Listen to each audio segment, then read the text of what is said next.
Welcome, everyone. We are joining you live from beautiful Colorado Springs, USA, for the final day of the 2023 World Jump Rope Championship.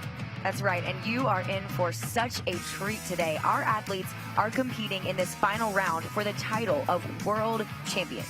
Now, we've got 25 countries represented at this tournament with over 1,200 athletes coming together, and that represents the largest tournament in the history of the sport of jump rope. That's right, and it has been such an exciting week. This is our 8th day here at Ed Robson Arena. Our athletes have been doing an amazing job competing for the past 8 days. This is their final day, and from what I've seen from our athletes walking around the arena, they are pumped. They are ready to go. And we've already seen multiple world records fall during the tournament over the last 7 days. Even in the preliminary rounds, we were excited to see the prowess of some of these athletes on the floor. And today, based on the scores we saw in the qualifying rounds, we are hoping to see that trend continue here as we continue the finals this afternoon. That's correct, and we're starting with some of those speed events where we could see some additional records broken. It's going to be an exciting day. Our first event here is single rope speed relay. So that means that we'll see 4 athletes on the floor. They will be competing 30-second speed each, right, in relay style. So 30 seconds as fast as they can, aiming for that top score. Other than that, today we have some double Dutch speed events. We have several team freestyle events as well this morning. Then back here this afternoon, 3 o'clock local time, we will be airing on the Olympic channel with female single rope individual freestyle, another speed relay event for our males and females, and then one of my favorites, the double Dutch contest. And if you haven't seen this sport at this level before, you are truly in for a treat. A lot of folks' perception of jump rope often revolves around an exercise or a conditioning type of skill, but these athletes take it to a whole new level at the peak conditioning, at the peak level of just training their bodies and their minds to be able to really push through and show us some of the fastest athleticism in the world. That's right, and speaking of that, to put it in perspective, we have been seeing speeds up to 7 and even 8 jumps per second. I can't even believe the words that are coming out of my mouth as I'm saying that. But think about it, 7 or 8 jumps a second. That means that these athletes are not only moving their feet that quickly, but they are turning a rope perfectly in time with their feet 7 or 8 times a second. I can't believe it. And the risk of a mistake can be catastrophic in this because you are moving so quickly that one mistake when you've got 7 jumps in a single second can set you back. And the difference between the leaders often is within a point of each other. And so such precision required out of these athletes, and you see them entering the floor now. There's Team Australia coming onto the field, and so we have 6 teams. There is a single heat, and the winner of this heat will be crowned the world champion in this event. Now, competing here in the final, we've got 2 teams from Hong Kong, China, 2 teams from the United States, 1 team from Australia, and 1 team from Korea. Now, each of these teams includes both male and female athletes, so this is what we would call a mixed division. And on the prior couple of days, we have competed in the male-only and the female-only division. Now, as Kaylee already said, we are on the 8th day of the tournament. This is the final day, and today the conclusion will wrap up with our world champions being announced. That's right, and let's take a look at our scores from the preliminary rounds. Our top score was by Team Korea, and they scored a 412. So that means that on average, each athlete was hitting about 103 jumps in that 30 seconds. However, I'm going to qualify that because that's not 103 jumps. That is 103 right foot only jumps. Our judges can't physically count both feet. They're going too fast. So it's really over 200 jumps per athlete every 30 seconds. And we're going to watch and see if they can beat that today. Judges ready. Athletes ready. Set. So they're off, and oftentimes teams will put their fastest jumper either first or last. And we are looking for scores of about 100 every time you see these athletes switch. So 100, 200, 300, 400. And notice how you could barely see the ropes that they're spinning. These are specialized ropes, typically made of wire, so that they're very lightweight, they move very quickly, and it's all about the timing to ensure that they are matching the pace exactly with their feet. Now, we saw splits well over 100 after that first transition, on pace for the world record, which is 427 at the conclusion of this 2-minute event. I'm feeling really good about this. Again, we're looking for right at that 200 or a little bit over that when we hear this next switch called. The United States and Korea are neck and neck on the scoreboard. As you can see, those scores ticking up now, crossing 200 before the flip. There we go. Third athlete of 4. You can see the body posture so tight there. They want to minimize that as much as they can so the rope can be short. They can move it as quickly as possible. 4 athletes have to stay inside this box. That's right. And it looks like we've seen relatively clean runs. That will be crucial if these athletes want to keep up this pace. The United States falling now behind Korea. But Korea leading the pack at 3:12 at the split. The final athlete here, typically your strongest, your fastest. Korea now passing the 3:40 mark. Again, 4:27 is the world record. 4:12 was the score achieved in the preliminary round. Let's see if they can beat it. Korea pulling ahead now with Hong Kong, China at their feet. And we're looking for that clean run. That was a quick recovery here by Team Korea. Crossing 400. Oh, an amazing score there. 408 unofficially would put Korea here in the top spot. It does not beat their preliminary score, but it would earn them the title of world champion, assuming that these scores do hold up. It's one heat, one race with the final 6 athletes competing here. Team Korea satisfied with that. Yes. But certainly feeling the fatigue after exerting themselves in a sprint style event like this. Absolutely. You know, and that's something that we cannot overlook, is just the amount of fatigue. At the end of this 30 seconds, yes, it's a short event, but at the end, your arms feel like lead. They feel like they weigh 100 pounds. Your legs, the same thing. And just the cardiovascular tax that this puts on your body is outrageous. These athletes truly are leaving it all out on the floor. And again, those ropes are almost invisible to the eye. And that's because they're made of that braided wire, typically used actually in bicycle brake mechanisms. So we've actually manipulated some other devices and used them as jump ropes. You'll notice that the handles actually are perpendicular to the ropes, typically with ball bearings included. That allows them to really reduce the friction as they're spinning their hands and maximize the speed on the floor. Now, next up, we're going to switch over into the double Dutch speed sprint event. That's right. And so for this event, one athlete will be competing for 60 seconds inside the ropes with 2 turners. So one athlete inside 60 seconds as fast as they can. The top score that we saw in preliminary rounds was 210 right foot jumps. So 420 jumps in 1 minute. Joe, can you talk about just how unreal that is? That's an insane number. You know, just the ability to get one foot off the ground and the other down that fast and in rhythm without a rope. Right. Is an incredible feat, much less adding a rope. And in the double Dutch discipline, of course, you have to rely on a team to pull that off in rhythm, in timing. So you're going to see 2 turners spinning the ropes almost in an egg beater fashion. So they're going to be spinning the ropes toward the inside of their body. They're going to keep an even pace and an even rhythm and match the jumper's pace in the center. Now, one of the most difficult parts of this discipline is knowing how to modulate that speed. So they are beginning from a dead stop, and they have to get up to pace as fast as possible without making a mistake, and then hold that pace all the way through the full minute. That's correct. And so the teams competing in this round here, we have teams from Hong Kong, from the United States, Belgium, Japan, France, and Germany. So 6 different countries represented here in this race for 60 seconds. And you'll notice as these athletes get set up, we have a variety of different rope styles being used. Some teams prefer the plastic ropes, others prefer the beaded ropes, which is always very impressive to me because these beaded ropes are extremely heavy in relation to those plastic ropes. So the turner's arms and the condition that they're in is no joke here. Double Dutch speed sprint, 60 seconds. Judges, Watch these ready. fast entrances Athletes, here. Ready, set.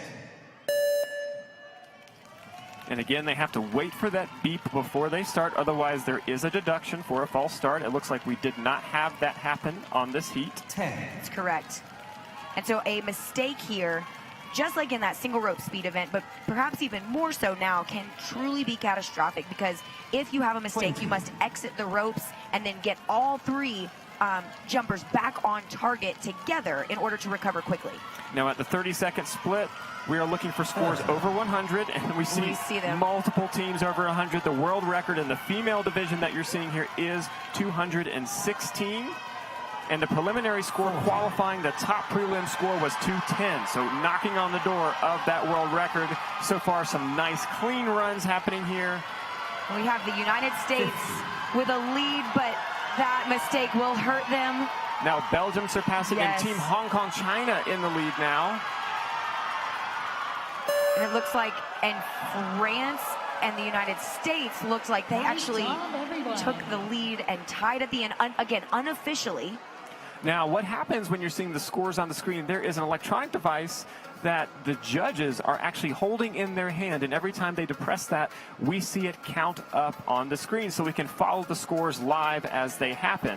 Now, what's happening behind the scenes are that there are 5 other judges who are verifying the scores. And so all the scores that you hear us call out today, in fact, are unofficial until the results are announced. So one judge has that electronic clicker that we see show up on the screen.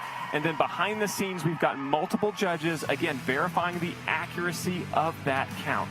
And sometimes this is happening so fast that the electronic devices have trouble keeping up. Yes, that's right. We've seen several hiccups. And here, I want you to notice the just clearance here from the feet to the ropes. There is very little margin for error. So the rope has just milliseconds to pass correctly underneath the feet in time, or else a mistake, as you just saw, will occur.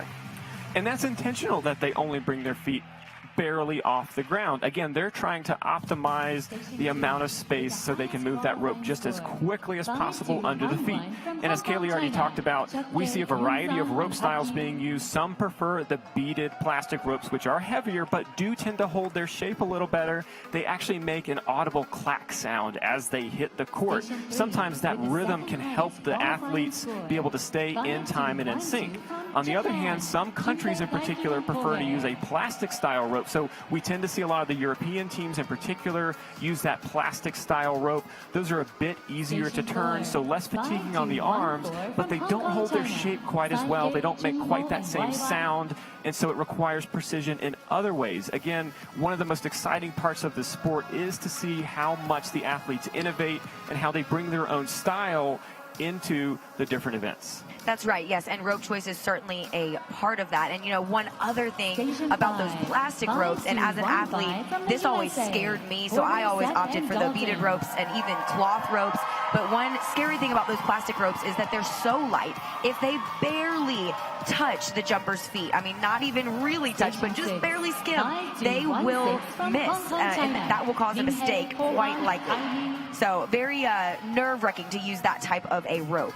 Now, entering the floor and in this heat, we've got teams from Belgium, from Hong Kong, China, Japan, and the U.S. competing against each other for this title. And we saw an outrageous score in the preliminary rounds for this event. We saw 244 out of Team Hong Kong, China. And that does represent a new world record. So they broke the world record in the preliminary round. Let's see if they can match or beat that here in the finals for the opportunity to be crowned the world champion.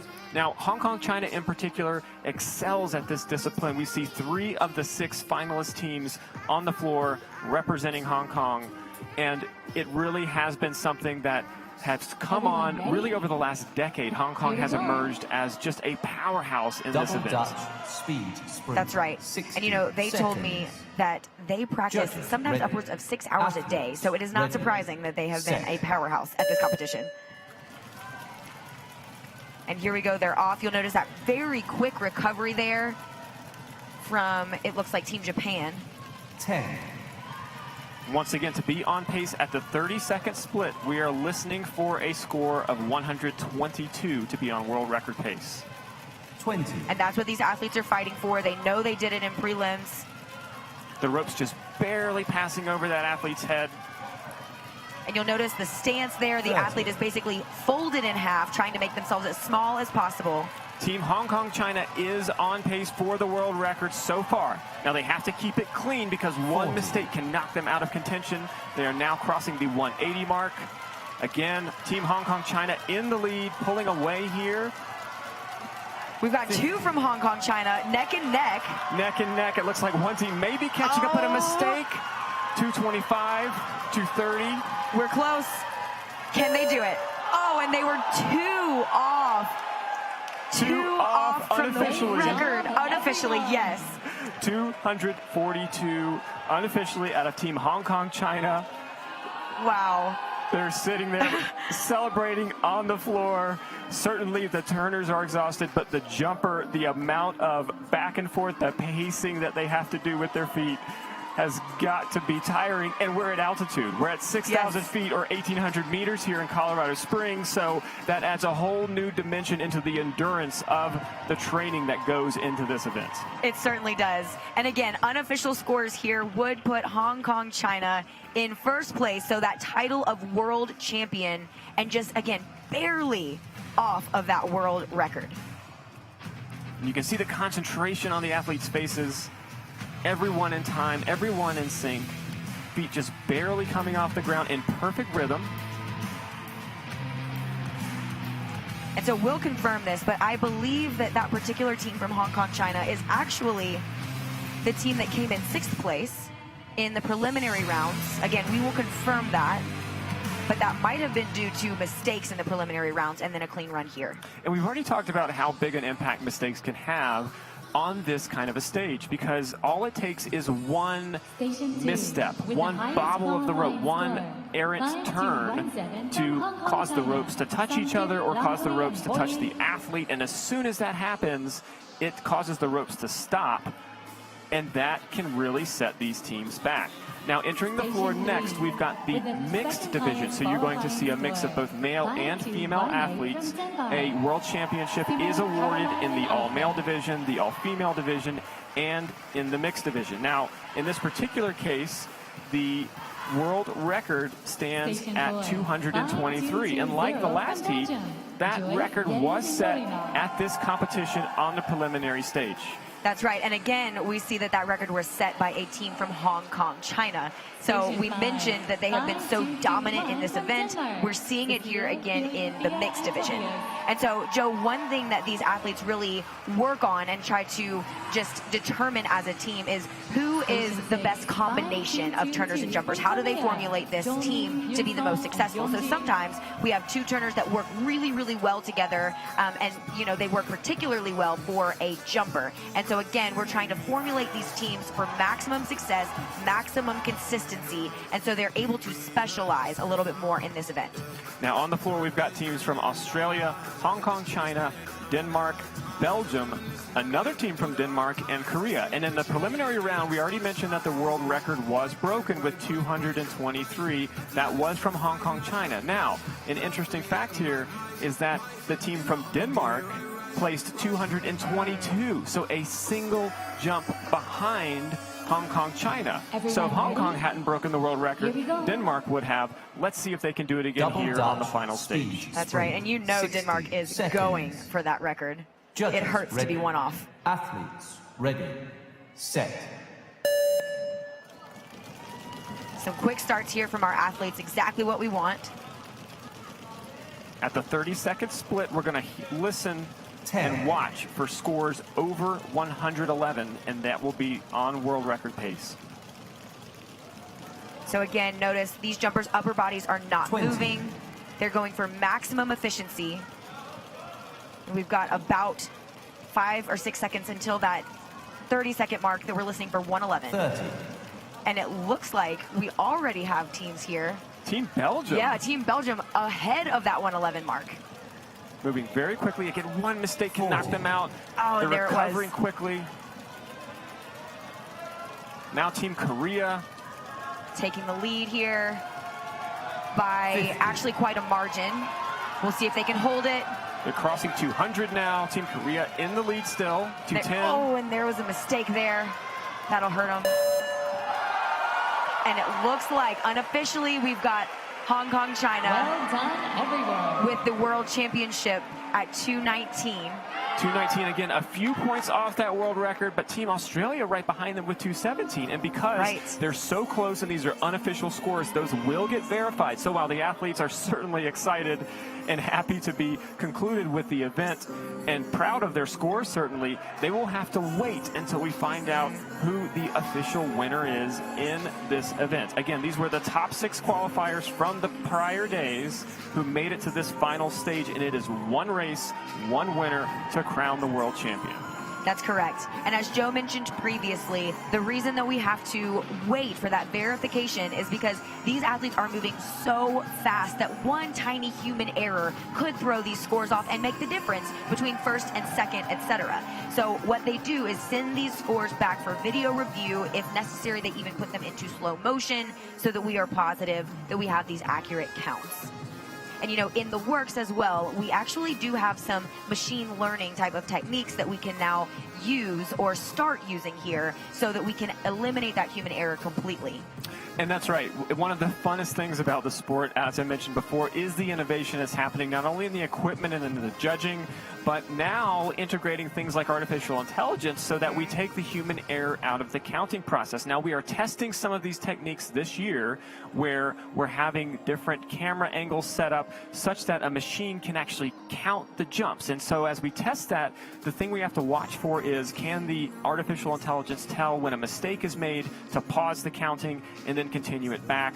So far, that testing is looking very promising, and I would expect within the next few years, we will actually have some of these counting efforts being done in an automated fashion, which only improves the accuracy of our sport and helps improve that precision when we look at these final scores and watch these world records get broken. Now, next on the floor, we are moving away from some of the double dutch events, and we're going to the single rope speed endurance event. That's correct. And so our single rope speed endurance event is one athlete on the floor jumping single rope speed. So that same alternating step that we saw in double dutch and earlier in our speed relay, now done, but for 3 minutes. And so 3 minutes, if you're, you know, sitting at home, that might not sound like a very long time. You know, it's 3 minutes, right? We do all kinds of things for 3 minutes. But when you are jumping as fast as you can and you are whipping this wire rope around your body upwards of 1,000 times in that 3 minutes, it seems like forever. I mean, it seems like an hour. It really does. We already talked about how much your legs burn, how much your arms burn, how much your lungs burn. But the endurance event is really jump rope's version of a marathon, right? You are going all out for 3 minutes, and this is an event where pacing becomes so crucial. If you go too fast and try to push too hard at the start of the event, sometimes that can burn you out or have your muscles not quite be in shape for the finish. Oftentimes what we will see are athletes attempt to really have a consistent pace all the way through that 3 minutes. Now, when we do get to that final, say, 15 or 30 seconds of the 3 minutes, what you'll see is the athletes going all out. They know there is no time left, so they're going to give it every bit of fuel they've got left in the tank to try to finish strong and ultimately break records. Yes, absolutely. And, you know, that final 15 seconds, I know, Joe, for myself as an athlete, my goal was always to go all out, you know, and to really put forth more effort. But that was also a risk because the neuromuscular fatigue, so the fatigue of your nervous system and your muscles at that point really does reduce the amount of precision. And so if you try to go all out and you try to increase your pace during that final 15 seconds, but then you don't have the precision left, it could cause a miss. And so, yes, that's the goal, but also such a risk in that final few seconds.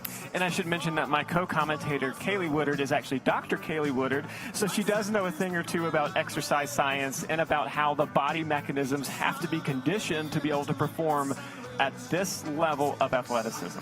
Absolutely, absolutely. And, you know, the training that goes into performing this sport at such a high level is similar to what you would see for any other type of world champion athlete or even professional athlete. I mean, these athletes are training, again, I mentioned, sometimes even 6 hours a day, but they're not just doing jump rope. They are cross-training. They are training their cardiovascular system with other types of endurance activities. They are doing weight training, and we're seeing the fruit of all of that here in scores that are skyrocketing, in freestyle skills that are more high-flying than I've ever seen in my jump rope career. And so it's exciting to see how the training has been just transformed over the last few years, and again, the fruit of that on the floor.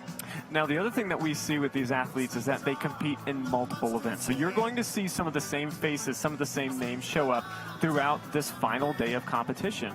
And again, as the athletes work through the preliminary rounds and now into the finals, they have to turn themselves around very quickly and get ready for the next heat on some of these events. And so a jumper might have just completed that speed sprint event we saw earlier in the broadcast. They might have just completed that double Dutch event. Right. And so then we try to give them a short break before they come back into the next event. In particular, for what we're going to see here with the single rope speed endurance that lasts for 3 minutes, we do want to make sure that these athletes are prepared and in top shape to be able to come out and give their all on the floor. 100%, you know, and I think what we're going to see is a pretty close race here in our preliminary rounds. Second through fourth place, we're only separated by 4 jumps total. And so it's really anybody's game here as far as gaining that podium spot. So we are looking for clean runs, and we're looking for consistency, as Joe mentioned. So it takes discipline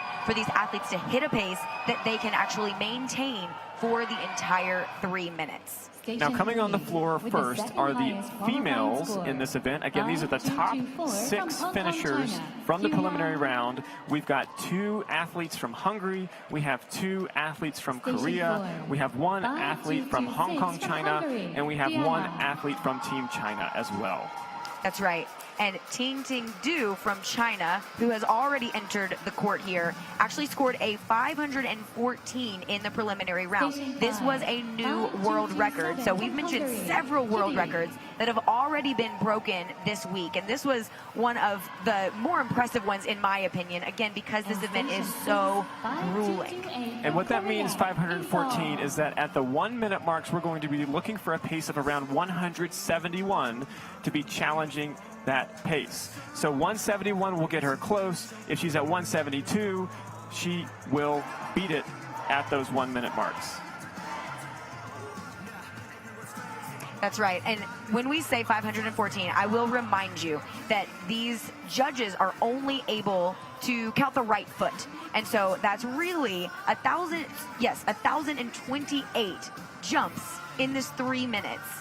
And again, we're looking at paces here of 7 and 8 jumps per second. Single rope speed endurance, 180 seconds. Judges ready. Athletes ready. Set. Once again, pacing so important here, ensuring that the athletes are in fact not giving too much at the beginning so that they can maintain throughout the duration of this endurance event. 50. That's right.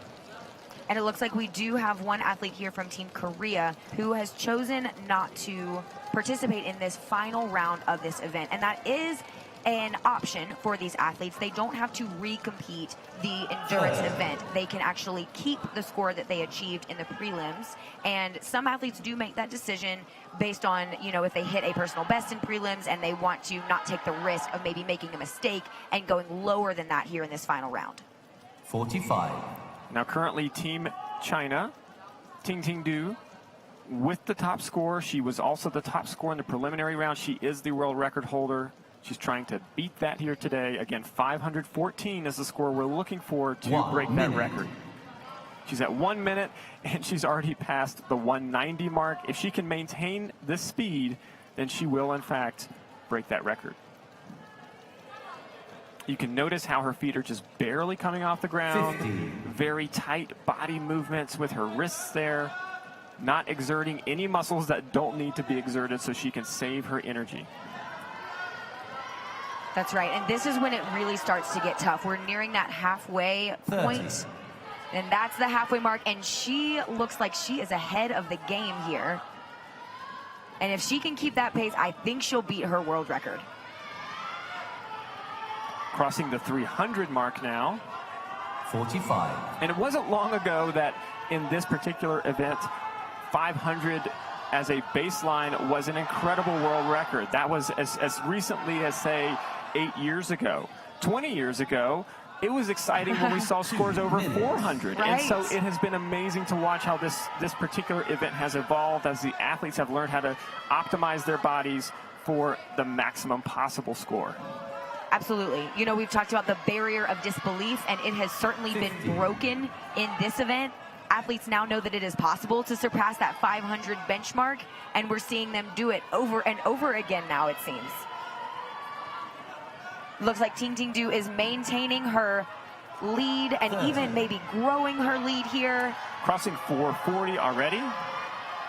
Again, as we start approaching the final 30 seconds of this event, you're going to see her go all out. And you can ignore 45. that score on station number 1. She did have a slight mistake there. She recovered very quickly. And so difficult to recover from that mistake quickly, again, with that fatigue, the precision loss here. But she is so close here.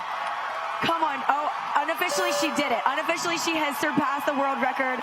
521. Oh, my word. Everyone. And she just literally left it all out on the floor. I mean, you can see the fatigue, but also the emotion. I have goosebumps. The pride she must be feeling, the exhaustion she must be feeling Right. first, but certainly just the athleticism required to pull off something like that. She's still smiling. She's still cheering the camera. She knows what she just did on the floor. That will be a tough record to beat. Just an outstanding display of athleticism.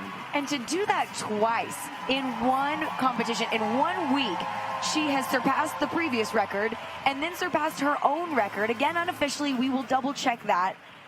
But, I mean, I just can't believe it, to do that twice within a period of 5 days. Now the crowd giving her some love here as she comes off the floor. Again, just so important to keep that body posture very tight, very controlled. Such an impressive display from all of these athletes. And it's always exciting when we see that world record broken, despite having at least one mistake in there, Yes. which she recovered from very quickly. And as you said, Kaylee, having a mistake early on can be easier to recover from because your body has the muscular endurance still in place to be able to control it well. Having a mistake at the end can be very difficult to get back on pace with. She had no trouble with it and moved right through. She did. So impressive. And now, entering the floor here, we have our male division. So we'll have our top 6 with the opportunity here to recompete.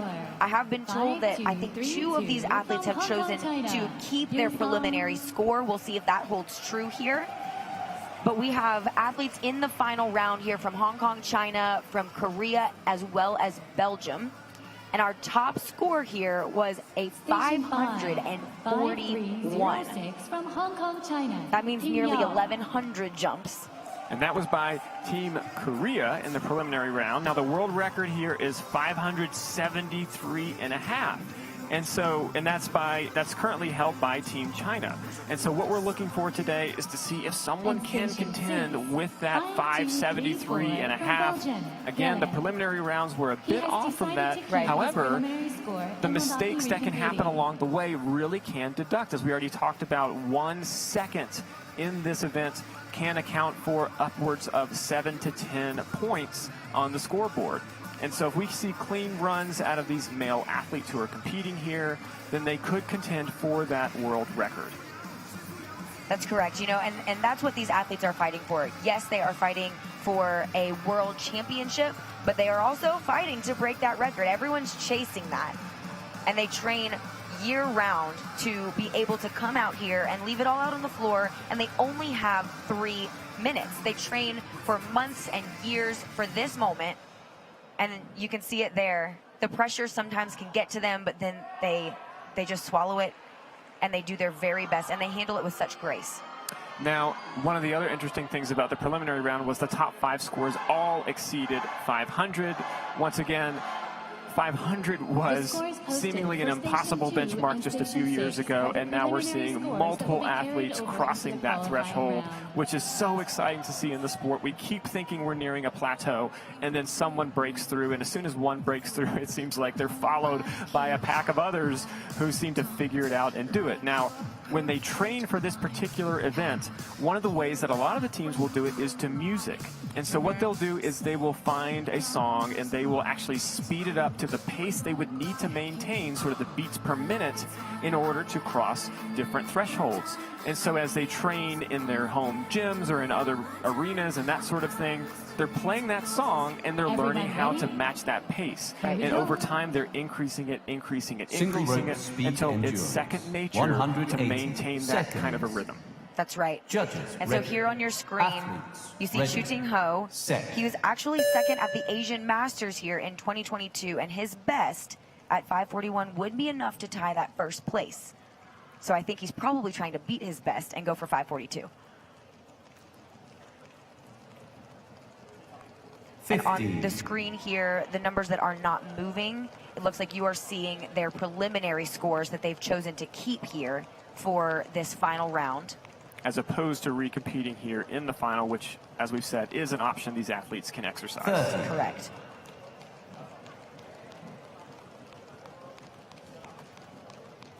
So we're seeing them maintain that maximum efficiency there, trying not to move any body parts that are not absolutely necessary. And what we're looking for here, at the halfway mark, we want to see a score of about 270 or slightly above that, giving them a little bit of wiggle room if they want to exceed that 541 first place spot. 1 minute. 1 minute, we saw Team Hong Kong China just over the 190 mark. If they can maintain a 1 minute pace for each of the 3 minutes over 192, they can break the world record. Of course, the first minute's a little easier to do that than the latter minutes, but once again, these athletes do train to try to maintain a consistent pace throughout this event. And so we're seeing that on display here as they all seem to be maintaining a very fast pace. 30. So that was our halfway mark, and we are seeing some of these athletes on pace, possibly even to break a record, but certainly to take that top podium spot. 45. You see those feet just barely coming off the ground. That's right, again, that maximum efficiency and a quick recovery there, so important. Now they do have to stay inside that box that you see taped there on the floor. 2 minutes. If they step out of that box, there is a deduction. And Team Hong Kong here with the lead. All 3 of our athletes from Team Hong Kong relatively close to one another. Well past 400 now. 50. As we're at the 2 minutes 15 mark. So 45 seconds to go. And again, we're going to see them really exert in the last 30 seconds of this, the final spot, final leg here. They're going all out. They're trying to maintain kind of loose arms, but also put all of their effort in. Now Team Hong Kong China neck and neck with each other, 480, 482. Oh, we just need them to hang on. They're matching pace. It looks like one might be overtaking the other now. 15 seconds left. Last 15 seconds. Come on, you got to recover from that. That one mistake will cost him, but his teammate from Team Hong Kong, 540, he has crossed the mark. Oh my goodness! By 55-53, unofficially, Team Hong Kong China appears to be the gold medal winner. That score will be verified. Again, that beats the preliminary score of 541, which was the highest we had. It is under the world record of 573.5, but such an impressive display of athleticism from this athlete from Hong Kong, China. That's right. Wow. And so it looks like our previous winner from the preliminary rounds, again, chose to keep his score. Will now move into that third place podium spot if these scores are in fact maintained after the video replay. Such an impressive display of athleticism. I've seen this sport for the last 26 years. I've seen it evolve so much, but every time I watch these events and I watch these athletes just push the barriers that much further, I just can never believe my eyes. It's so true. And just the camaraderie among the teammates here, seeing them cheer each other on, hearing the crowd from all countries just celebrating what we just saw, that display of athleticism on the floor. Truly a beautiful display of sportsmanship and athletic ability. Here you see the replay. Again, really going for that maximum efficiency. You see them kind of hunched over there. That's to allow them to use a rope that is shorter and therefore easier to turn fast for that entire 3 minutes. And just barely clearing. And again, I want to point out here the amount of precision that is necessary. That rope doesn't have, it has milliseconds to clear each foot. And so if it is off by just a little bit, it's over. They're gonna miss. That's right.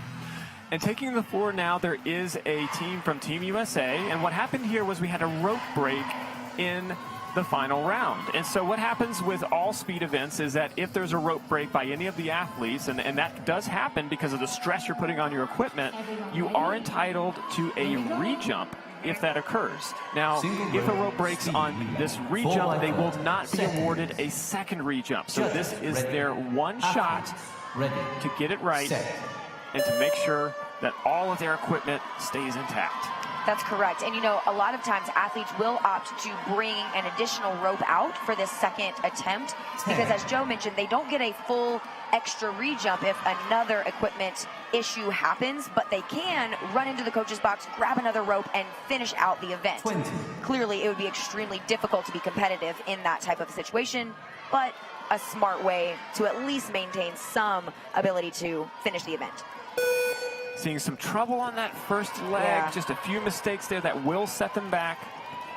Again, the second athlete coming in as soon as they hear the beat. This is very similar to a sprint track and field event where you're sort of passing a baton. In this case, they're listening for the beep and they're passing to the next athlete who's beginning their leg. That's right, and this team scored a 373 in the preliminary rounds, earning them a 5th place spot. Again, the top 6 teams did qualify for the finals here. And, you know, they were only 1 point behind 4th, so I'm sure they are edging in and really trying to push for that 4th place spot. And we'll see if they can do it. They're going to have to be completely clean if they want to be competitive here. And again, oftentimes these teams will have their fastest athlete go on the final anchor leg, the final leg of the event. And it looks like that's the case here. You can see that hunched over posture, the rope barely clearing his head. He's trying to make his body as small and as tight as possible so the rope can be very short. And he can move just as quickly as possible, just clearing his shoulders. This is not the kind of thing you'd want to put your head up. Again, this is a wire rope. It does not feel good when that strikes your body. No, not at all. And we'll see if they can do it. They need about 23 additional jumps. Yeah, just barely behind. And, you know, I think that was because of some of the mistakes that we saw in the trouble early on. And it's important to recognize that that can happen to anyone. You know, even these top world-class athletes still have mistakes because of what we talked about, the precision necessary, the zero margin for error. It can definitely happen to anyone. But, you know, this team recovered very well after seeing some of those initial mistakes, and they still had a great showing. They really did, and they worked so hard throughout the year to get in shape and prepared for this. They do think very carefully about the order of athletes and how to have them work through this. It has been so fun to watch already the events that we have seen. Once again, we've seen the single rope speed relay sprint event, which is what we just had this re-jump on. We've seen the single rope endurance event just a moment ago. We've seen the double Dutch speed sprint event. And next we're going to be shifting into a different style of jump rope competition, and that's a freestyle event. So it will be the single rope team freestyle, and that will include 4 athletes on the floor at the same time. Now, all 4 athletes are going to be performing a synchronized routine to music, and they have up to 75 seconds to do that. That's right. And in this synchronized, choreographed routine, judges are looking for several different elements. So the most prominent one of those is our difficulty score. Athletes will accumulate points for each skill that they successfully complete, and those scores are summed to equal their difficulty score. Then that difficulty score can be modified either positively or negatively by presentation. And so presentation judges are looking for their creativity, they're looking for their technicality, so things like, are their lines straight and are they performing the skills looking effortlessly, or do they look like they're struggling, those types of things. And then lastly, judges are looking for required elements. So Joe, do you want to just tell the audience a little bit about the elements that are required in routines like this? I will. And, you know, one of the first things that we see, one of the classic things you attribute to jump rope are multiple unders. So you might know this as a double under, where you're spinning the rope under your feet 2 times before you land. You're going to see athletes today spin the rope under their feet 4 and 5 times before they return to the ground. And while they do that, they're going to be restricting arms, they're going to be spinning around, they're going to have an arm under a leg, they're going to be interacting with each other. All of these things amplify that difficulty score, and that's what they are going for as they design these routines. Now, just like in the speed event, mistakes can be a big trouble area. And when you have 4 athletes on the floor, everyone has to perform and execute that routine in perfect synchronization together. Now, they will have a deduction for a mistake. So unlike the speed events where a mistake simply means that you are not accumulating more points, in the freestyle event, it is actually a deduction from your score. And so one of the things that we're going to be watching for are how clean the routines are. And when we say clean routine, all that means is that they're able to execute all of their skills without any rope handle drops or otherwise unintentional stops of the rope. That's correct. And, you know, a miss not only counts as a deduction, but in terms of a percentage off of their score, but also it will impact the subjective just essence of the routine. And so the presentation judges will definitely notice those mistakes. And then in addition to that, they won't get credit for those skills that they don't successfully complete. And in this event, it is that much tougher because if one athlete is making a mistake on a skill, that entire skill doesn't count for the entire team. So definitely an interesting dynamic here. A lot of practice goes into making these routines perfect in practice, and then the hope is that they can transition this onto the floor, onto the world stage under all of this pressure. Now, we talked a moment ago about how multiples are one of those required elements. Another required element is the power in gymnastics element.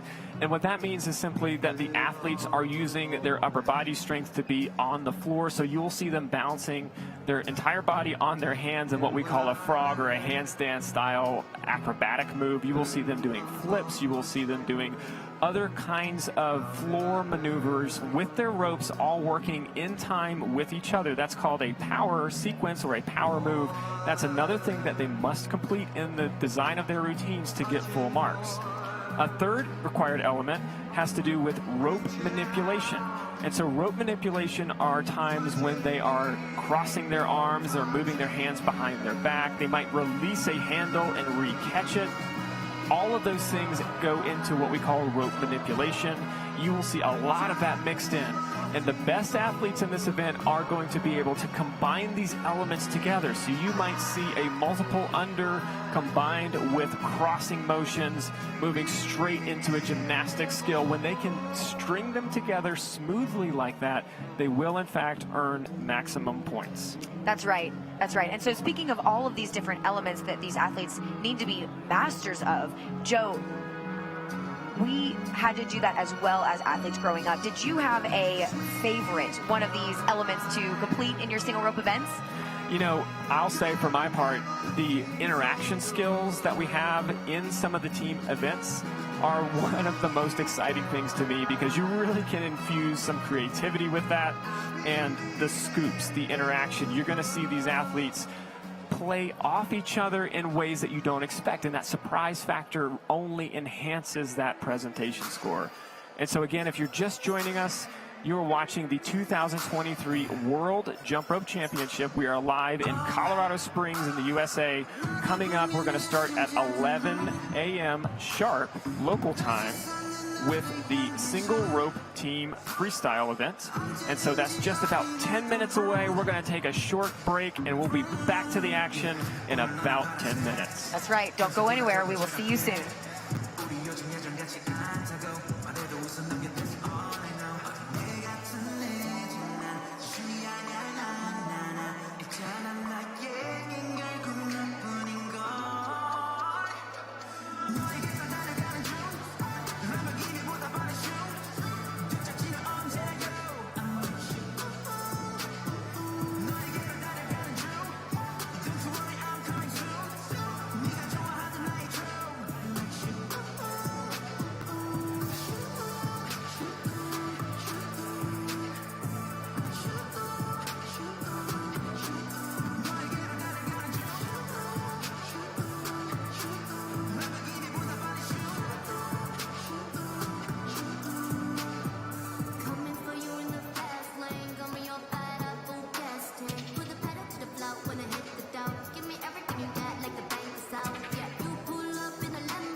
5-minute warning.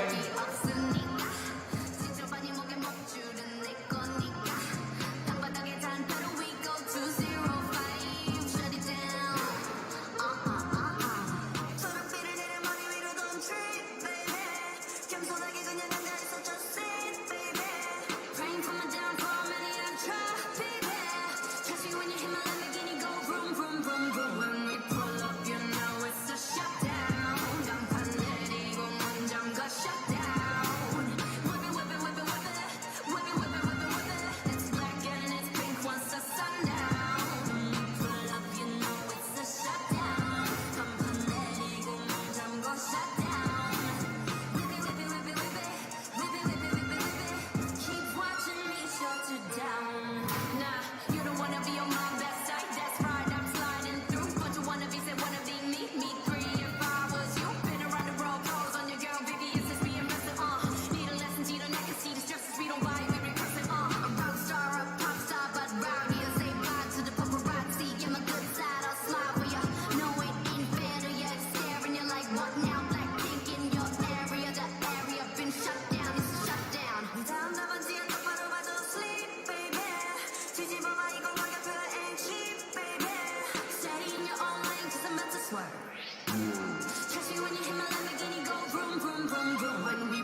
everybody. It is about that time.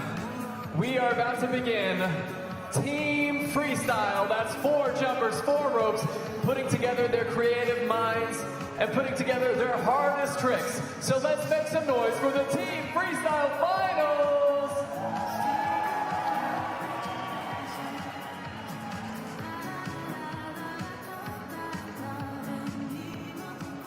The next event is single rope team freestyle, female division. Heat 7, 5-2-3-6 from the Czech Republic. Daniela, Veronica, Eliska, and Amalia.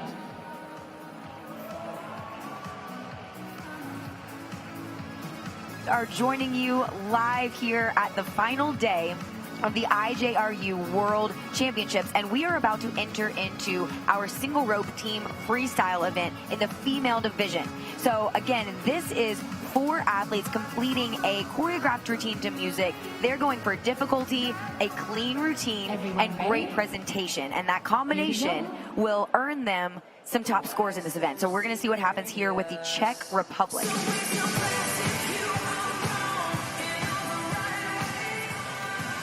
This team beginning with a nice multiple sequence. We saw some triple unders there. Some triple under ASs, some rope reversing. There we have a one-handed power move, earning them additional points in comparison to a two-handed power move. A little bit of choreography, too, thrown in.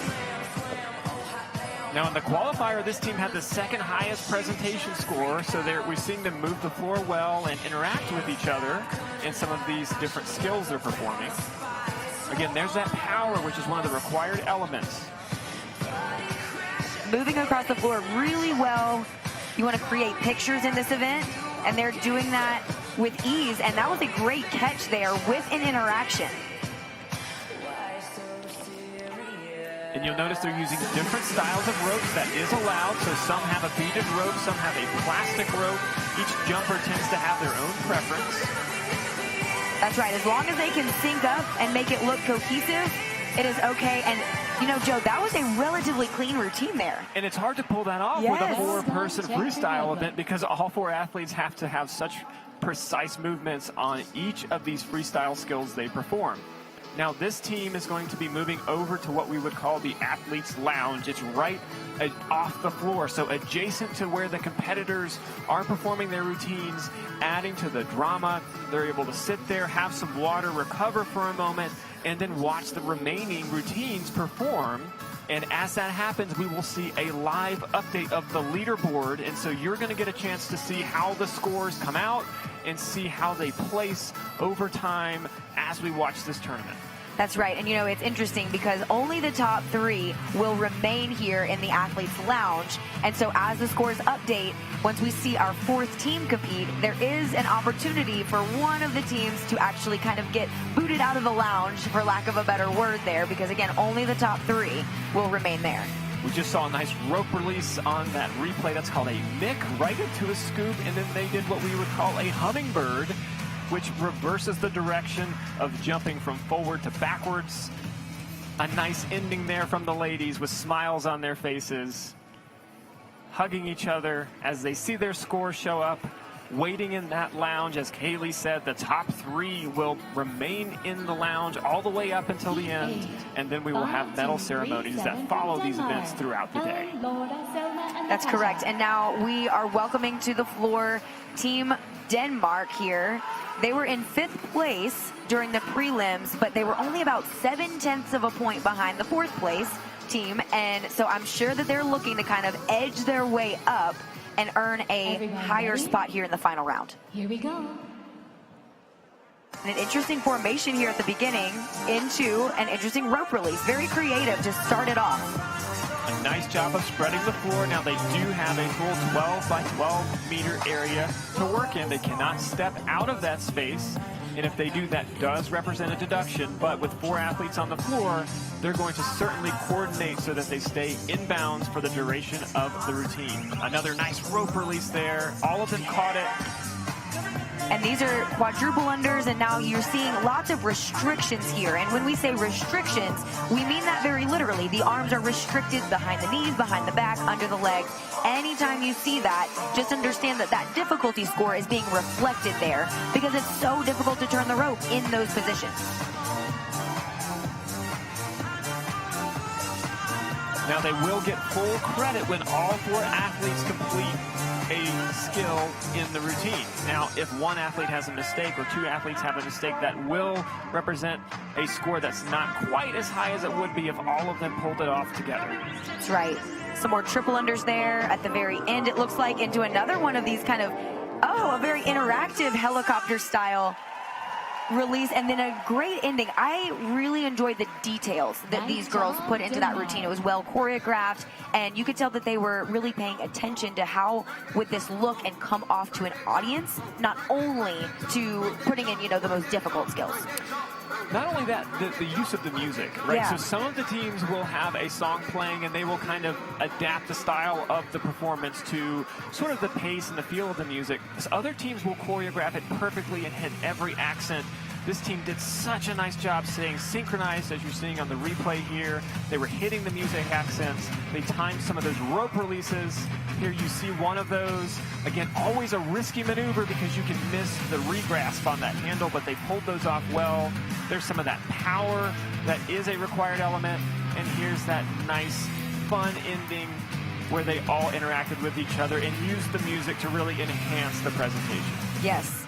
Yes, it's some of those little X factor type of things that can really set routines apart from one another. And we're seeing our scores here. It looks like Denmark has now taken the lead over the Czech Republic. Both remaining here in our athletes lounge right now. So they'll probably be talking about the routine they just performed. Certainly when you come off the floor, there's a lot of emotion. You're playing it back through your mind, trying to remember exactly what happened, how it went. Are we satisfied with that? What's going to happen next? A lot of anticipation from these athletes as they wait in that lounge, and we welcome Team Australia to the floor, who's going to be the 3rd of 6 finalists competing in this event. Here we go. That's right. And so this team actually had several mistakes in prelims, and so if they can clean it up, they could certainly earn a podium spot here. Starting off strong here with some difficult quadruple unders, a few mistakes. We'll see if they can clean it up from here. Again, difficult quadruple unders being done with restrictions and hitting the beat of the music on these triple and quads. So difficult to do. And that is something that Team Australia is known for. Great musicality. We've talked about that throughout the broadcast, and they have not disappointed. Yeah, this team really focuses on that musicality. And it certainly shows. They'll go into an interaction here. They did all complete that despite the mistake beforehand. So it was a great recovery. A little out of sync, and now they're getting back on pace with each other. Again, the music helps them know exactly how to get back in rhythm. Some smiles on their faces as they do a floater, which is a rope release. And now it looks like another interaction skill coming up. There's a scoop into more multiples. Spreading the floor, you see a rope tangle there on the right side. Trying as quick as they can to recover. That's always a risk that happens. That's right. And then the conclusion in time with the music. Great job. And so again, those Australia. mistakes can be really costly because, again, if 2 athletes or even 1 athlete has made a mistake on a particular skill, then the difficulty points for that skill won't count towards their overall score. Every athlete must complete it in order to count. And so they did complete several skills there at the end during that rope tangle. I do think that that will hurt their difficulty score, but we'll see what happens. That's right. And the interaction skills that we see in the 4-person freestyle are some of the most enjoyable parts of it, but they also represent big risks. Yes. Again, you have to be in just the right spot at just the right time. Here's some of those early multiples we saw. Really impressive skills here. Some TS crosses behind the back. Once again, also some EB crosses is another skill name for some of these things. Some triple unders, again, reversing direction of the rope. In time with each other, they had some really beautiful multiple sequences throughout the routine, despite some of the trouble they ran into there at the end. They certainly did. Yeah, a well choreographed routine overall. And as the scoreboard gets updated, Team Denmark does remain in the lead after the first 3 routines. They're going to get some water. They're going to try to recover over there in the lounge. So talk about the performance as we welcome Team Belgium onto the floor. Now, like the other freestyle events, this one has an all-female division, there's an all-male division, and then there's a mixed gender division. You will see all 3 here back-to-back. And this team in particular, this is actually their first time jumping together as a team. So it's impressive that they have made it to the final round in the international competition here. Starting with some rope manipulation, moving formations. Some difficult quadruples there. So crossing behind the back and then behind the knees as well. A nice floater mixed in there, that's subtle, but the judges are looking for those little details in each of these routines.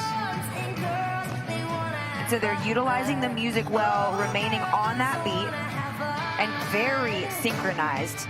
Very synchronized at jumping at a slightly slower pace than what we've seen some of the other teams do. That can be an advantage when you're trying to stay on rhythm with each other. However, it can be trouble for density, right? So packing in as many skills as possible is easier to do when you jump fast. These girls are showing us a nice, well-executed routine so far, with all 4 ladies being very well put together. That's right, and you'll notice they're facing away from the judges. Sometimes athletes make that decision because they want the judges to see the intricacy of the crossing behind the back. So it can be a deliberate move there. More multiple unders there. Those were triple unders, and now into this interactive sequence. Great synchronicity.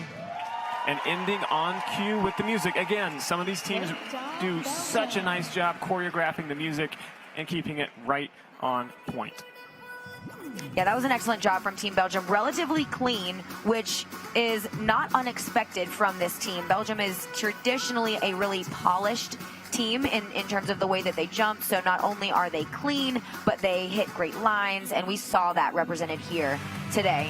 So starting off with some of that great choreography, hitting the beat of the music, and then right into this really difficult quadruple under.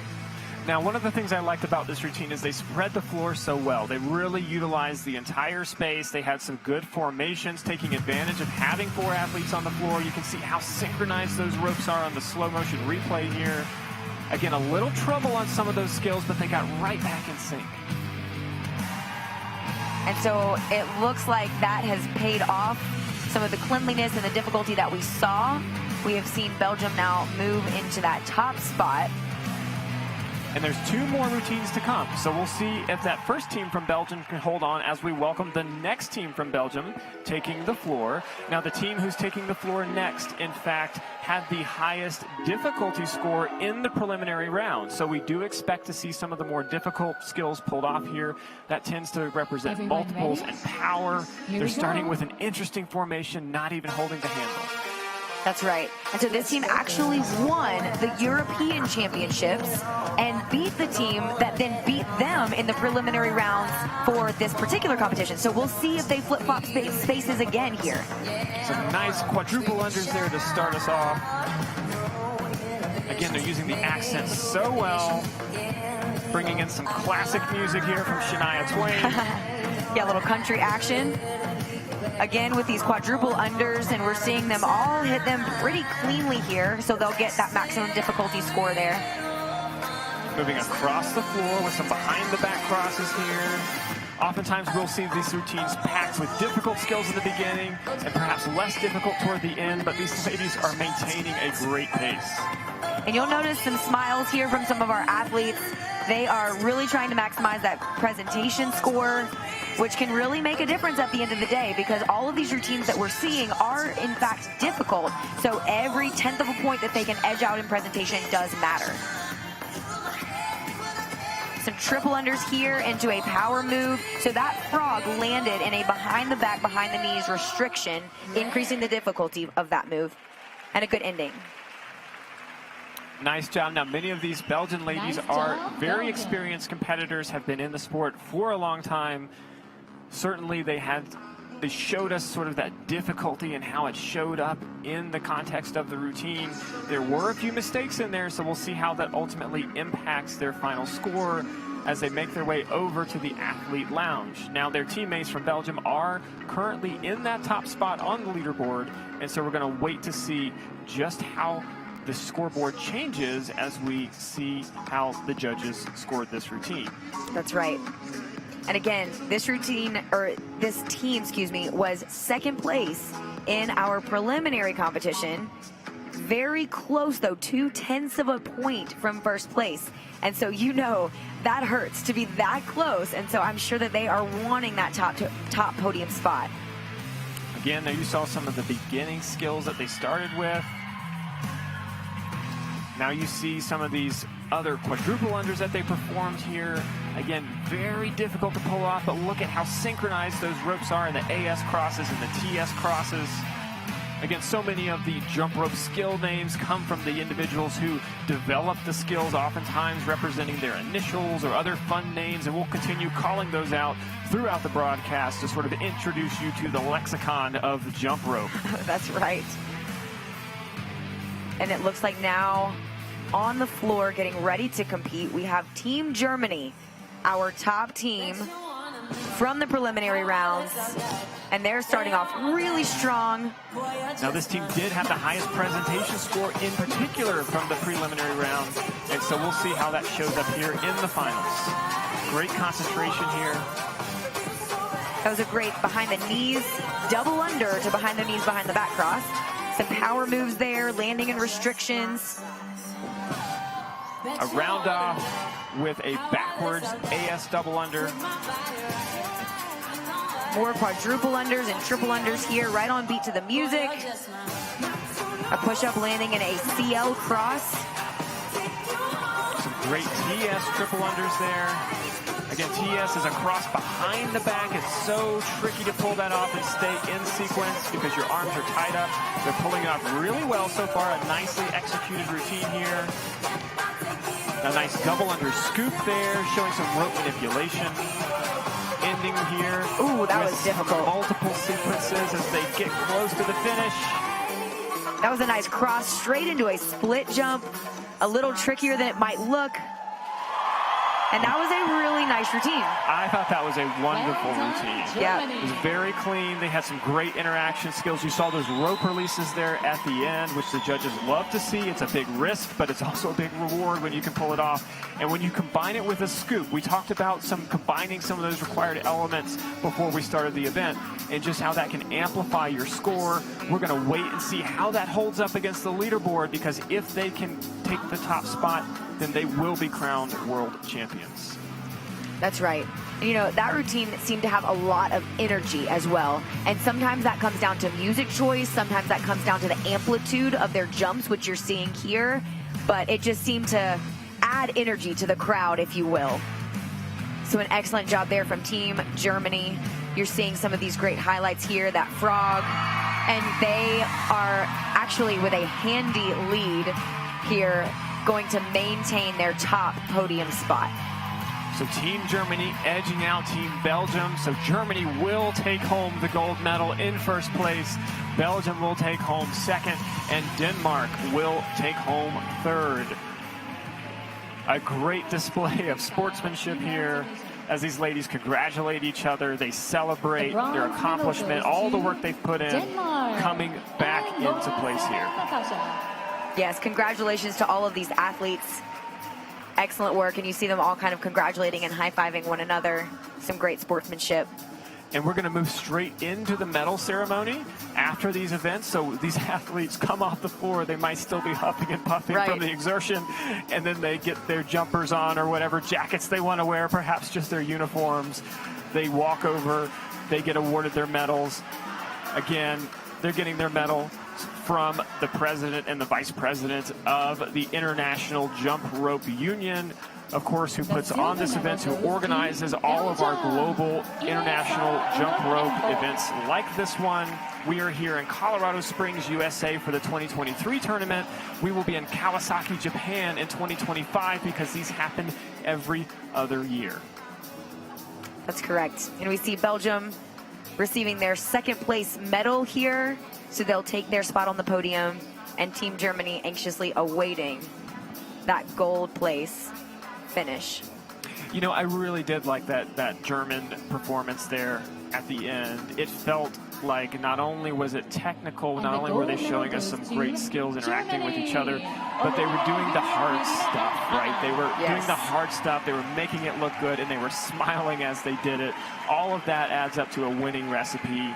And of course, we see Team Germany here now accepting their gold medals. They're going to make their way up to the podium next, and then we will hear their national anthem played and watch the pride come out on their faces as they have represented their country so well here at the World Championships.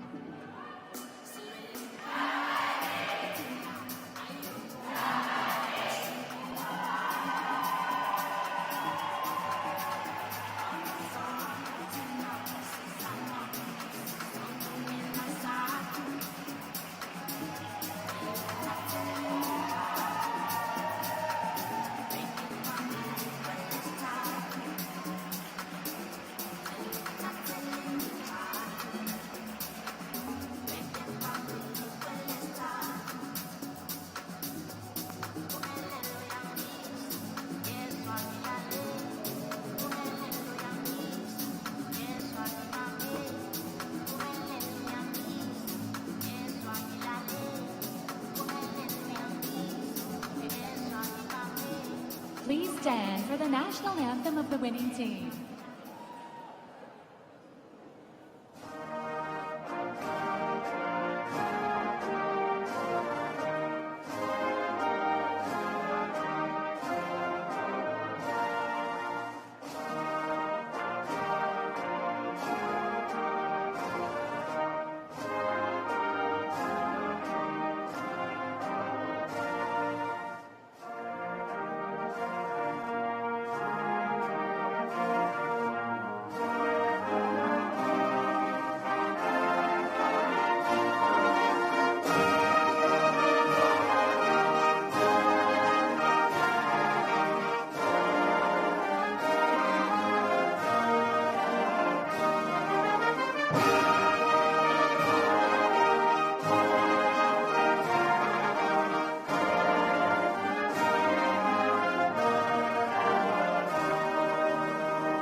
Congratulations everyone.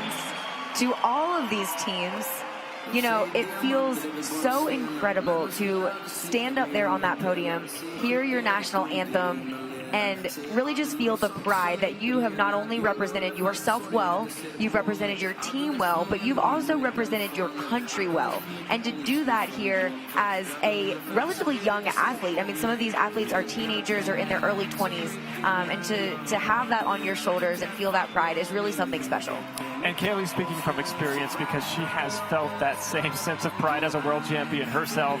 I have felt that sense of pride as a world champion myself in the sport. And I think it's just amazing to see how these future generations continue to progress through. It's also fun to see how we do see a mix of ages, because some of the same athletes that Kaylee and I competed against when we were jumping are still here performing in these final World Champions. Now the standings are on the screen here. You can see that top score once again from Team Germany. They really did impress. And so we are looking next to the males, who are going to come out on the floor and show us what they can do. Now, Kaylee, talk about some of the differences we might see in an all-male versus an all-female four-person freestyle routine. Absolutely. So you'll see similar structures here. They're still going for difficulty, creativity, presentation. But from these male athletes, I am going to expect that we'll see even more gymnastics, more power, and potentially even some quintuple unders. We'll have to see that in the later heats here. Now, welcoming to the floor, we have Team USA. This team is known for their gymnastics, known for their power, and you're seeing it already with that great front flip there out of a restricted position. So the athlete there that you see on the screen is, oh, wow. That was a round off back tuck with a triple under TS. So a cross behind the back while you're in the air. Such a tricky move to pull off. Wow, that was one of the more difficult gymnastics moves that you will see today because of that restriction. And now into a really fast wrap sequence. Another one that's super tricky to pull off with four athletes in sync with each other, just so technical. More of these power moves. That's called a Sunny D, a reverse frog. It looks deceptively simple. It is one of the most difficult skills to pull off. A nice sequence there of quads at the very end of the routine, even under fatigue. This team had the highest presentation score in the preliminary round of all 6 male teams. They finish on the music. Good execution there. There were a few mistakes along the way, but they showed us some of those high-flying skills. The difficulty score gets amped up for a lot of that. And the other thing that was different about this team is the pace. Yes. Right? So they really packed those skills together, and all of that can add up to a higher difficulty score if they can execute it well. That's right, yes, and there's that risk reward there, you know, because it is more difficult to perform these skills at that fast pace. But if they can pull it off, then they accumulate more difficulty scores. We know that our difficulty is actually a sum of all of the skills that they are able to complete. It's not an average, and so the more skills you can complete, the higher your potential score. And so we're seeing some of these great highlights. Here's that back tuck with it was an AS cross actually behind the knees here. Again, still such a difficult variation of that skill. Very scary to fly through the air backwards and upside down with your arms tied behind your knees.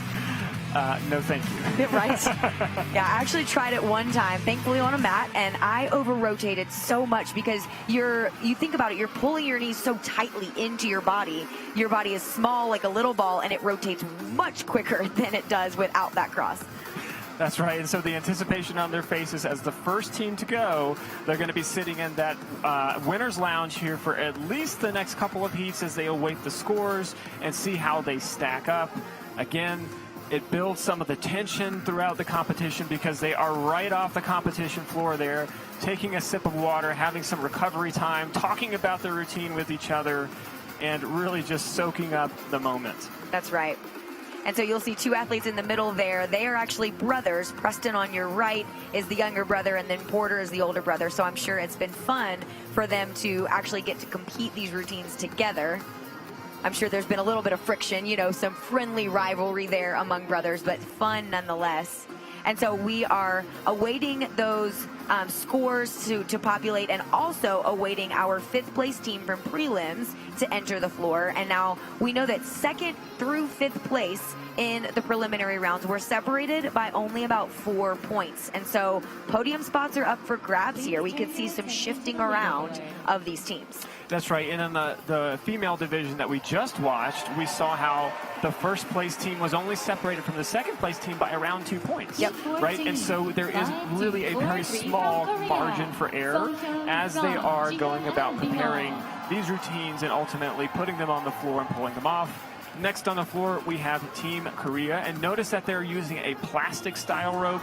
Again, a plastic style rope is going to be lighter than what we saw the Americans use with the beaded style rope. The beaded ropes are easier to see visually. Yep. They hold their shape a little better. The plastic ropes are easier to turn faster. We expect to see some high-flying multiple unders in this routine.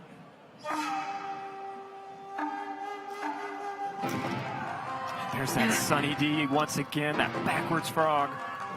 Again, deceptively difficult there. Some gymnastics to move them across the floor. Quadruple unders here. A little bit of trouble, but they'll pick it right back up. There we go, with some high energy triple unders there into a wrap sequence. And that was a double under frog, so the rope actually clears the feet on the way into that handstand position. There's a Mick rope release right into a blind scoop, so the person catching the other can't see them. And a great musicality hit. Again, playing into that choreography score, feeling the beat and the energy of the music, kind of matching that energy with these wraps. And right into another Sunny D variation with a wrap, increasing the difficulty score. Using some moments to infuse choreography, although that also allows the athletes to take a breath. Sometimes an advantage in a routine like this. More interaction skills. There's a leapfrog setting up for the close, and a nice rope wrap to end it. And these rope wraps might look like something that is unexpected, but these athletes actually perfect that so that they're all doing it in a synchronized timing with each other. It's very deliberate, and the ability to control a rope in that manner requires a ton of practice. It does. And, you know, you are awarded a little bit extra on your difficulty score every time you wrap and then jump that rope, because if you can imagine, every time you wrap that rope around a body part, it gets shorter and shorter, so more difficult to actually clear it. And like Joe mentioned, to synchronize that between 4 athletes is pretty impressive. So what you just saw there was a multiple under known as a TJ landing in a push-up position. So much impact there on the joints, on the wrists. So these athletes really do have to train, and they need to be smart about how they execute those types of power moves in order to save their joints. But they are trained, they can do it safely. And now we are seeing scores populate a very close margin here. The United States will maintain the lead, but only by about 0.6 of a point over Team Korea. So again, very tight scoring we're seeing here. Next on the floor is Team Belgium. And as Kaylee and I referenced before, both of us have not competed in many years. In fact, the last competition I remember competing in was in 2006. And one of the athletes on the floor here, Lode from Belgium, also competed at that competition. So it's exciting to see how some of these young men and young women are continuing into the sport. Even as they age, they're staying in top shape to continue competing. That's right. And we're seeing a strong start there with some multiple unders. There was that good cross to a double under push-up. Some nice scoops here. A front flip performed by all 4 athletes. There's a floater, another subtle rope release. Still pretty risky though, right? Because that handle is literally floating in the air and you are hoping that you catch it. That was a nip release into a rotating interactive scoop. They're using the floor very well, moving across. And notice how they're stringing the skills together rapidly. They're not taking a lot of bounces in between. That's a nice stack push-up with all 4 athletes. We have not yet seen that today. Yes, particularly not in single rope. Very difficult to space that out and time it correctly. And now we're moving into more quadruple unders here, all performed to the beat of the music and very well synchronized. That was a triple under scoop. So the person in the front does a triple under and scoops the person in the back on the last revolution. Very tricky. Nice finish with the music, good musicality. Again, this is an experienced team. They know how to compose a routine. They know how to put it together to make sure that not only is it pleasing to the audience, but it's pleasing to the judges, right? So that is a big factor in this kind of a tournament. We have to think about not only the entertainment value, but then also the technical value so that they maximize the points that the judges award. That's right. And so we're seeing some of these great highlights here. We've got those difficult quadruple unders. That was a backwards behind the knees cross with a triple under. And you see how easy it is there for that rope to get tangled. And that was actually a great shot to show you that if the rope starts moving just a bit too slowly or the athlete uncrosses their arms 2 milliseconds early, that rope will catch. And it looks like Team USA will maintain their lead on the leaderboard. So currently the standings are Team USA in first, Team Korea in second, and Team Belgium in third. As we welcome to the floor Team Japan, they will be the 4th all-male team to compete. And you can notice that there are some age differences in the athletes on this particular team. Again, they're working together to design these routines ahead of time. They're preparing, thinking about how to do it. And the other thing you might notice is that the handles of the ropes they're using are quite long, unlike perhaps a training jump rope that allows them to do some of those technical skills and cross it just a little bit easier around their body. That's right. And they're starting out with some really powerful quadruple unders, very difficult restrictions that we're seeing here. And this team actually had the 2nd highest difficulty score in the prelims, but they did have some opportunity to improve on their presentation score. So we'll see if they take advantage of that. A little bit of gymnastics there to move them forward on the court. And so far, a very fast-paced, high-energy routine. Double unders, triple unders, a rope release, and now they're playing with each other a little bit to accent the music. Again, they're matching their pace to the speed of the beat. Always great to see. So they will miss the opportunity to get credit for that last scooping skill, but then get quickly back on pace with each other here. Series of triple unders. So quadruple unders mixed into this. Now some power skills are showing us. Staying with the beat on time. A rope release there. And a finish. And that was a lot of fun.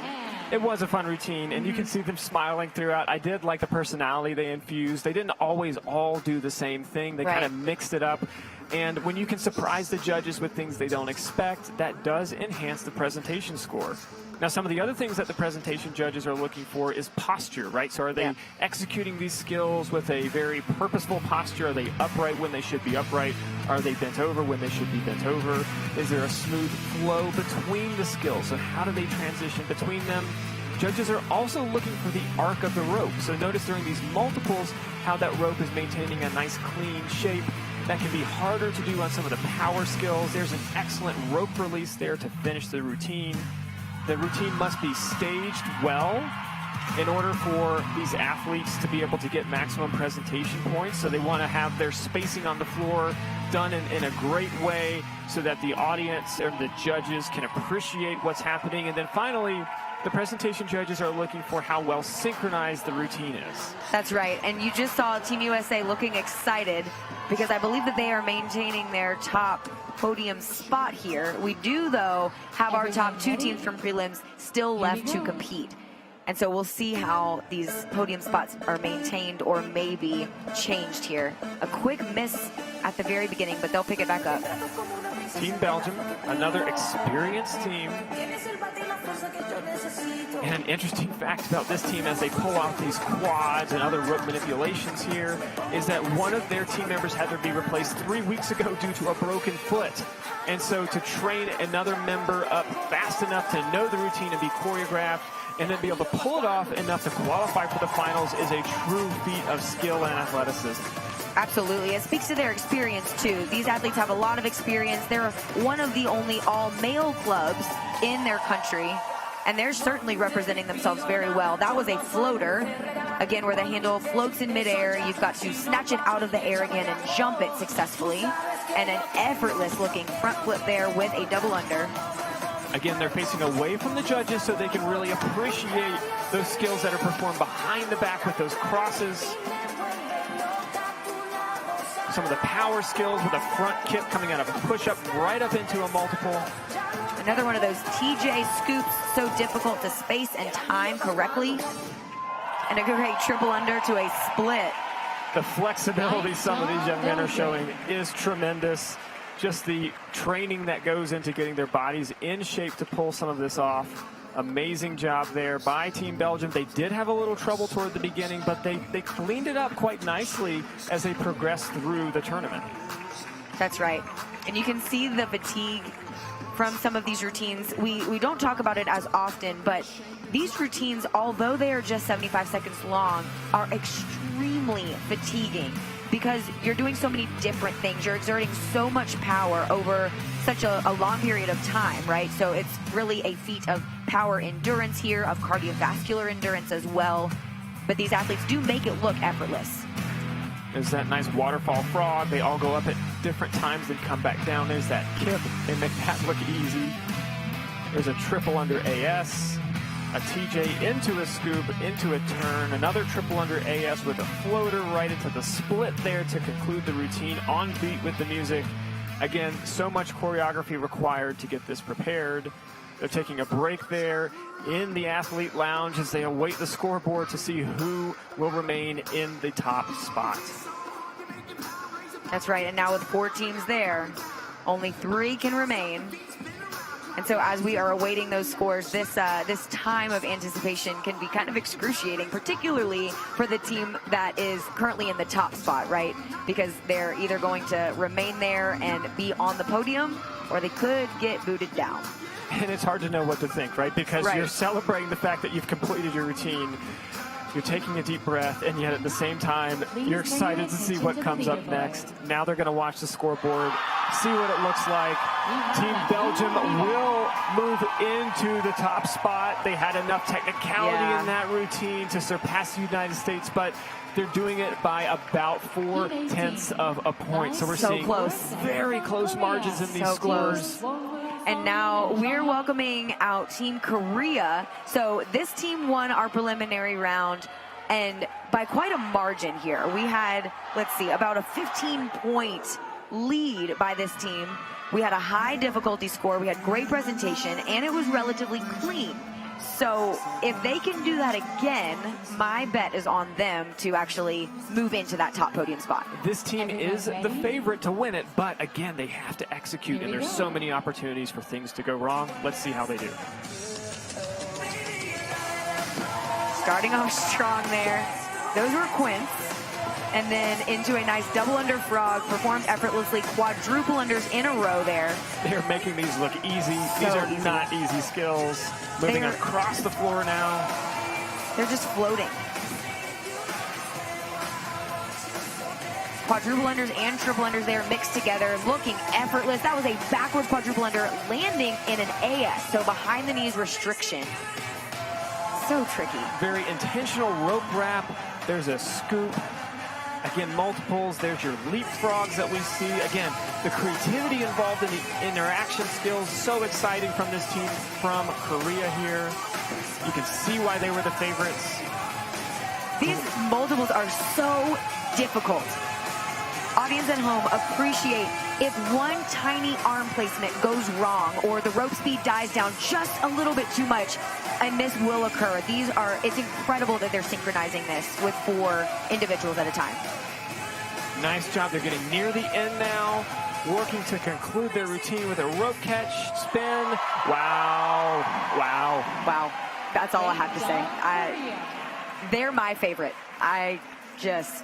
They showed us why they had such a separated score in the preliminary round, why they qualified so high. Well, we'll see how the judges score them here on the finals. Again, it's a full reset, right?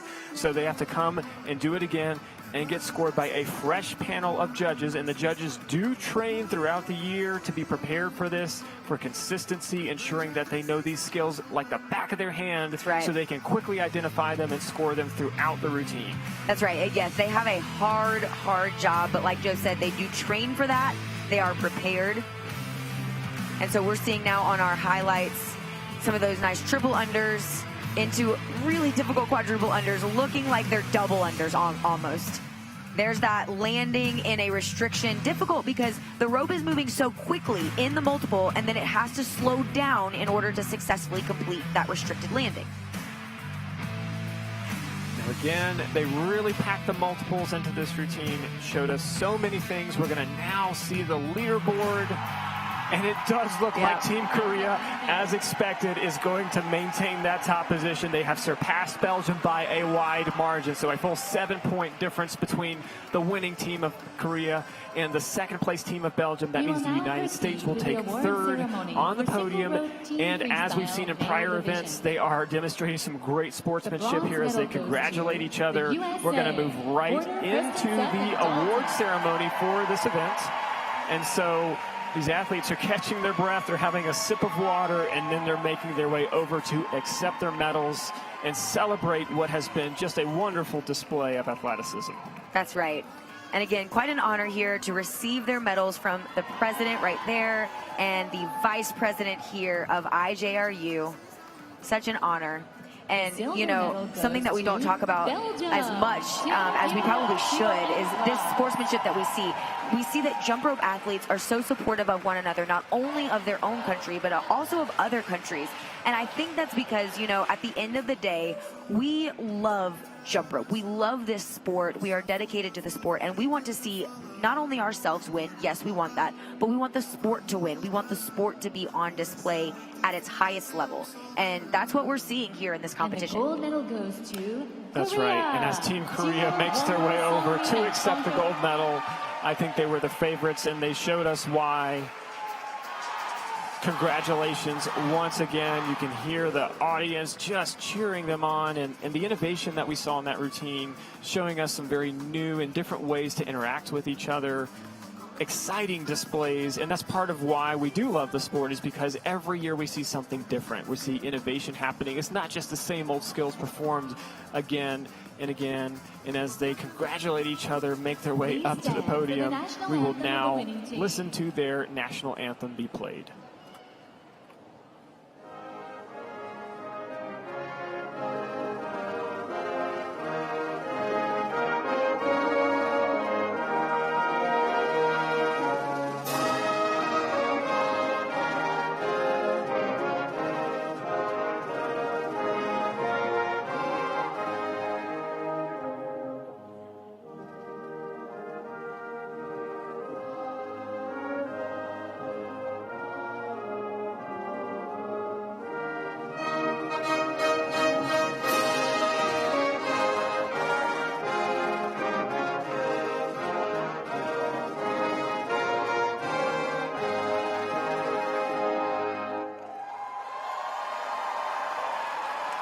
Congratulations, everyone. Once again, congratulations to Team Korea. You can see how proud their fellow teammates are in the audience. And the next event in this will be the single rope team freestyle, but the mixed division. So you're going to see a combination of both male and female athletes. And sometimes that means we get the best of both worlds. So we get some of that high flying strength and power and athleticism that a lot of these male teams have shown us. And we get a lot of that artistic beauty, a lot of that flow, that nice crisp lines, that rope manipulation that so many of the ladies really excel in. And so when we combine those styles together in the mixed division, you often see some very, very creative routines on display. Yeah, some of these are actually my favorite for those reasons that you mentioned, Joe. There's just so much opportunity for interaction, for creativity, for different types of skills to be done. And so it just creates a unique look and a unique experience for the audience. And I can speak from experience having done a mixed division team freestyle before, that it's really fun as a female athlete to get to really challenge your power here with the male athletes. And so it's just, like I said, a fun challenge, a fun dynamic. And so welcoming here, we've got the United States. And this team placed 6th in our preliminary competition. They did have some mistakes, though, and we're only, let's see, about a 1.5 points from that 5th place spot. And so I think if they can clean it up, they could potentially increase their ranking here in the finals. You know, the best part about this routine is that they had the highest presentation score of the top 6 qualifiers. So we'll see if that's on display here as they compete for the championship. That's called a traveler skill, where one jumper is moving behind the others and scooping them in rapid succession straight into a multiple under combination.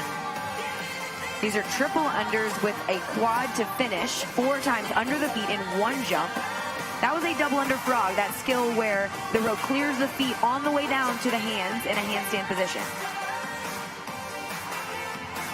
And you'll notice these athletes are using beaded ropes, much heavier than the plastic ropes, but also easier to control. A nice assisted Sunny D there.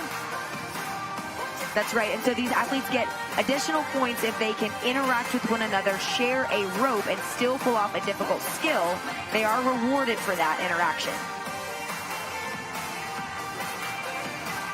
Nice buddy scoop interaction skills there. There's some good flow. I can see why the presentation score was so high in the preliminary round, because you see these skills just strung together, one to the next. And a beautiful ending there from these athletes. A smile on their faces. Good execution. Yeah, I enjoyed that routine. And the athlete here that you see walking off last is Elise. She is one of the older athletes here on this team and has lots of experience. She is one of my favorite individual freestyle jumpers to watch. And so it's cool to see her out here with her team, definitely, you know, leading the pack and producing a good product here on the floor. And that was a nice traveler at the beginning. Here's a frog into a double under frog sequence. Again, that's power, one of the required elements. Here you see that pair Sunny D, which is a backwards frog, so difficult to pull off individually. Sometimes can be slightly easier to do with a partner because they can whip that rope a little faster when they don't have to bear the weight of the body. Again, this is the first team of this mixed division, so they're going to go over to the athlete lounge there, get some water, take a breath, and then await the scoreboard updates throughout the remaining 5 routines. Now, one thing that does make these freestyle routines difficult to judge for the judges is the fact that the judges don't actually get the routines ahead of time. So what that means is they have to score these things live as they happen. So all that means is that the judges have to be very well trained, and it's often former athletes like Kaylee and I who are serving as judges. And I can speak from experience as a former judge myself.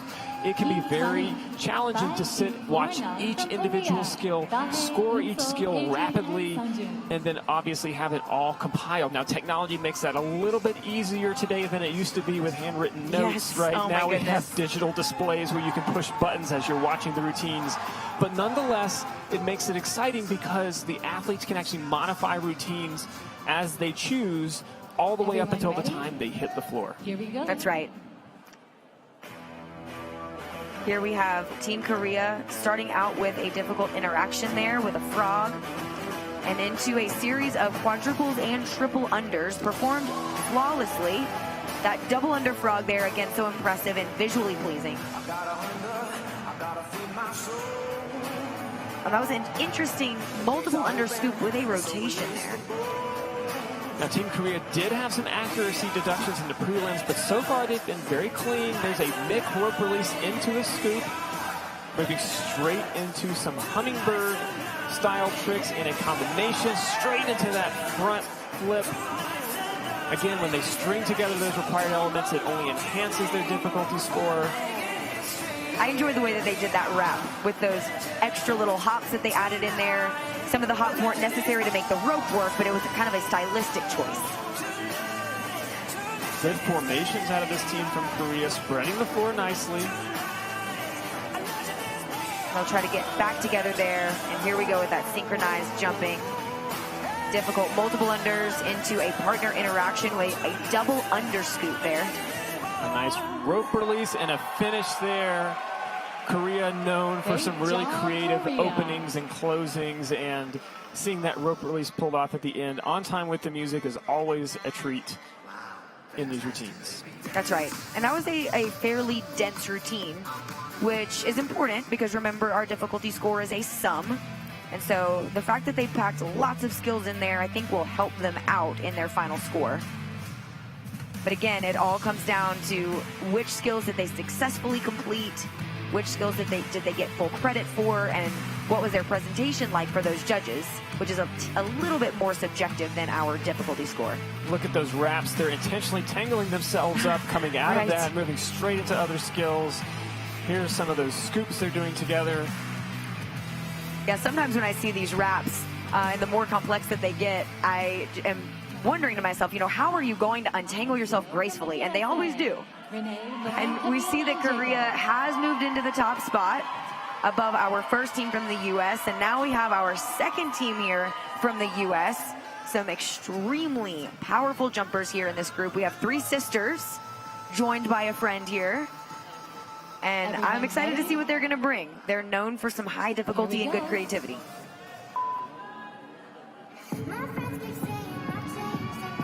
Starting off with some multiple sequence. Again, they're stringing all of these together, which makes it that much more difficult. A one-handed frog requiring so much strength. Some great inverse toads there. Great frog landing in a crossed position into another multiple under sequence, triple unders and quadruple unders. A smooth interaction there into this, this traveler. Oh, a quick mistake. Hopefully they can get back very quickly. On cue with the music again now. Yep. Some high-flying frogs there, some great power. Oh, and that was a very interesting manipulation there. Wrap sequence with the rope. Creating some great pictures that will help their choreography score. A little bit of trouble. And they were right back, though. quick recovery. Again, if all 4 athletes don't complete the skill, they will not get full credit. And it looks like they had just enough to throw them off for that ending there, so they decided to go ahead and bow. That's often a sign of an experienced team. They know sort of what should we pick back up on, what skill.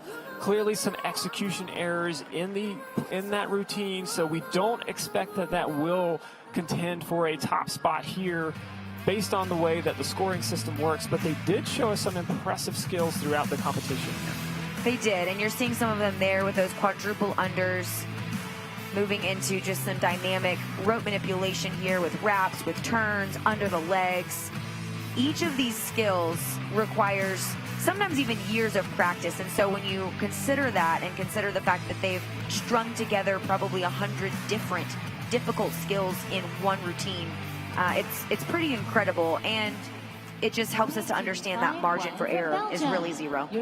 That's right. And so we have 3 teams remaining in the mixed division. Now, one point I'll make about these last 3 teams is that they were the top 3 qualifiers, and their 3 scores were separated by just over a single point. So the difference between first place and third place was just about 1.1 points. And so, again, as we've talked all throughout the broadcast, it's the little things, those small details that make the difference between a podium spot and not being on that podium. That's right. And Team Belgium here with the highest difficulty score in prelims. We're going to see some high-flying skills here, and they just need to be clean. Starting off pretty strong, a little bit of trouble there, but a nice recovery on that interaction. That was a great string of tricks there that round off TJ into a frog. And this is a team who's won a world championship before, so they've got some experience. Quadruple unders there, triple under into a wrap. And again, if all 4 athletes don't complete the skill, then technically they do not receive difficulty credit for it. So we want to see all 3 athletes involved here. Again, we're seeing a combination of multiples of power and rope manipulation all woven together in this routine. Some quads here, even toward the end of the routine when fatigue does become a factor, as we've talked about. More multiple unders, and you can hear their feet hitting the ground at exactly the same time. I'm always very impressed by that level of synchronicity. And nice a great ending. The 3/4 flip there with the music. Yeah, that's become a popular ending among our athletes. I think they like the fact that, you know, they can time up that landing right with the music, and it's a pretty dramatic style of ending. And you can imagine that if you do that in the middle of a routine, you're on the floor with your rope, it can be hard to make that flow with other tricks. So they're very intentional about where they place some of these skills as they go. Again, they're moving and spreading the floor, even in these multiple sequences with quads being pulled off. There's your floater into a front flip. All 4 athletes performing that. Great synchronicity from each of these folks. That's right. And, you know, I'm always impressed by the amplitude that these athletes are achieving. They're jumping so high into the air, but not only jumping high, but they're also turning this rope in such complex ways. And we see Belgium actually just barely edging out Korea for that top spot here, about a 5/10 of a point. No, 5 100ths of a point. 5 100ths of a point. Wow. So Belgium will stay in that top spot, will move into the top spot right now. We'll see if they can hold on to it. Again, as we have 2 more teams remaining, one from Denmark, who's taking the floor now, and the final team we'll see in this division is from Australia, who was the top qualifier as we came into this. Everyone ready? Here we go. Starting out with a rope release. Pretty risky to start a routine off like that, but they nailed it. And creating some nice clean lines, good pictures. That was a behind the back cross. Another one with quadruple unders. So difficult to control the rope in that position. Some triple under CLs there. So one arm is behind the knees, one arm is behind the back. Nice cleanly executed wrap, which is a required element. They must include at least 4 different wraps, releases, or crosses. Oh, and an interesting interaction there. I like that a lot, yeah. There's a release there into a backwards TS, into a forwards AS. Again, spreading the floor well. Another rope release straight into a front flip, straight into a power sequence. There's a TS into a CL. With a double under. That AS push-up, always a risky skill there. Because if you uncross your arms just a little too early, your rope will get tangled on your feet on the way to that push-up. Continuing to fuse the multiples together, even at the end of the routine. Very well executed. I know that they're happy with it. You can see the emotion on their faces, but pulling off a routine that technical without really any big mistakes is something that they should be rewarded for, right? Because the difficulty score was very competitive, and yet they won't have those deductions from the mistakes that we've seen some of the other teams run into. Again, they started it with some nice multiples. Look how synchronized those ropes are. Yes. Yeah, it's always cool, you know, if you take a snapshot of some of these really synchronized teams, you'll see that not only are their bodies in the same position, but the rope is often in the exact same spot in the air. Oh, there's that fun interaction. I love that, yeah. Yeah, so creative. And Denmark has taken the top spot on the leaderboard. You might hear the crowd reacting. They're excited. This means that they will get a medal, but will it be a gold? We will find out after the final team comes on the floor from Australia. That's right. And this team, you can see Denmark, how excited they are. And, you know, this team from Australia is a top contender, not only in this event, but in pretty much every event at the World Championships. It includes Luke Boone, who is the most decorated athlete in our sport's history. And so to see him out here with his team, Ben Cooper, and two new team members, our two ladies here, I'm very excited to see what they're going to bring. This team had the highest score in the preliminary round. Once again, great musicality. And known for their cleanliness. Hopefully they can maintain that here. Oh, and we have a rope break. And notice how the rope broke just at the handle. That's Luke Boone there, someone who's no stranger to a jump rope breaking. Right. And in this case, it looks like his rope broke right there at the handle. And now when you see a rope break occur, it typically will happen in one of two places. Either right at the connection point between the handle and the rope, where there's the most friction and the most stress happening on that rope as it spins over and over again, or we will see a rope break happen in the center of the rope where it strikes the ground the most often. Again, those are the 2 points in a rope where you will typically see a break. It's unusual, and yet here we see one. And so what will happen is they'll get awarded a re-jump. There's a nice slow motion as he was performing that quadruple under. The rope just came and broke from the handle. So they'll recover. He'll get a backup rope that he can use, and I expect that we'll see them come back on the floor pretty quickly. You can see he's already warming up with a backup rope. And one of the things you see him doing is adjusting the length. And so as he pulls it out of the handle, he can slide that little slider. And I will say at this level of athlete, you have a very specific length of rope that you want. And so, Kaylee, what goes into measuring the right length of a jump rope for an athlete like this? So, you know, as a beginner, oftentimes kind of the rule of thumb is that if you step on the rope with 2 feet, you should pull up the handles about to your armpit, you know, height.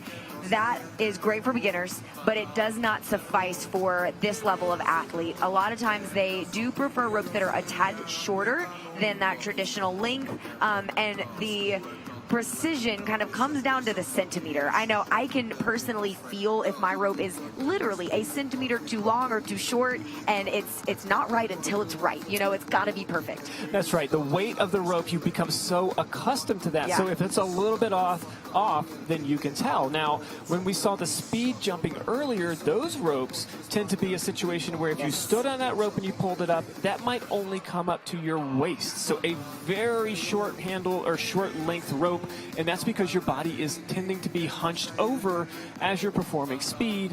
You want to tighten your body. You want to have a real short rope.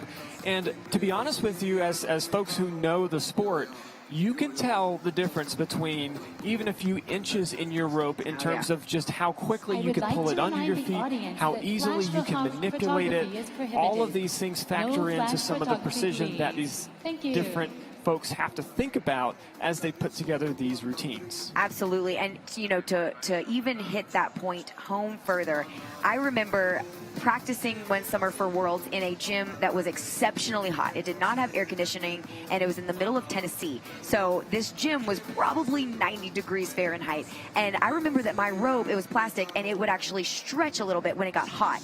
And so it wasn't stretching much, but I would enter the air for these multiple unders, feel it stretch, and just, I would get so mad because I knew I could pull these skills off, but the rope was lengthening in the air, and it just makes such a difference. It's true, and all that to say, as you see these ropes, you're often seeing a sort of a white-colored plastic rope when they choose to use a plastic rope, and over time, the chemistry that's being used to build these ropes has varied. And Yes. so, as Kaylee just said, I remember working with my partner on a single rope pairs routine, and we would both stand on our ropes, and as we pulled them up, we would sort of tug on them and see how much stretch there was. Because as Kaylee said, in a hot or a warm environment, you are going to get more stretch. And sometimes that means you have to turn your arms just a little bit harder, a little faster. They eventually came out with ropes that did not have that kind of stretch in them, and different athletes tried to use those. I found that my preference was one that had a little bit of stretch. It wasn't completely stiff, right? It wasn't always going to be exactly the same length because I had learned over the years to sort of accommodate that stretch. So I wanted a little bit, but not a ton.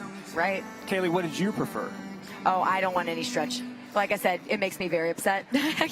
I don't want any stretch at all. And so the rope that I use now actually has either a tiny string, or actually my preference is a very small wire in the middle of the plastic coating, so that, again, it's not going anywhere. And we do see different athletes using beaded ropes, some athletes using the plastic ropes. Now, when a beaded rope breaks, let's just say there's no subtlety to it, right? So if that breaks, you see beads just fly everywhere. Quite the spectacle. It's like fireworks. Now, fortunately, we have not seen, I think, during this competition, any beaded rope breaks. They do tend to break less frequently. Team Australia back on the floor now. Let's see what they can do. And I'm hoping that actually helped them to get some jitters out. We might see a more solid performance even now. Starting off great, really clean with some triple and quadruple unders. And they're known kind of for their dramatic music. We're seeing that here. And they use those rhythms and those beats to make everything hit perfectly. A yes, push up there. Again, a risky skill. Doesn't look hard, but it certainly is. Clean lines. Notice the formations. They're using the floor very well, staying in time and in sync with each other. Do we have another rope break? We had another rope break, so they don't get another reach up. He ran and grabbed a backup rope. That is continued on. That is not something we see very often. No, that's so uncommon. He knows it, but look how well Ben Cooper has gotten right back into sync. Yeah, and that speaks to experience. To be able to just flush that miss out of, or excuse me, that rope break out of your head and recover like that is very difficult. Great power moves there, and we'll move into some more triple unders, moving across the floor, and a sharp ending there.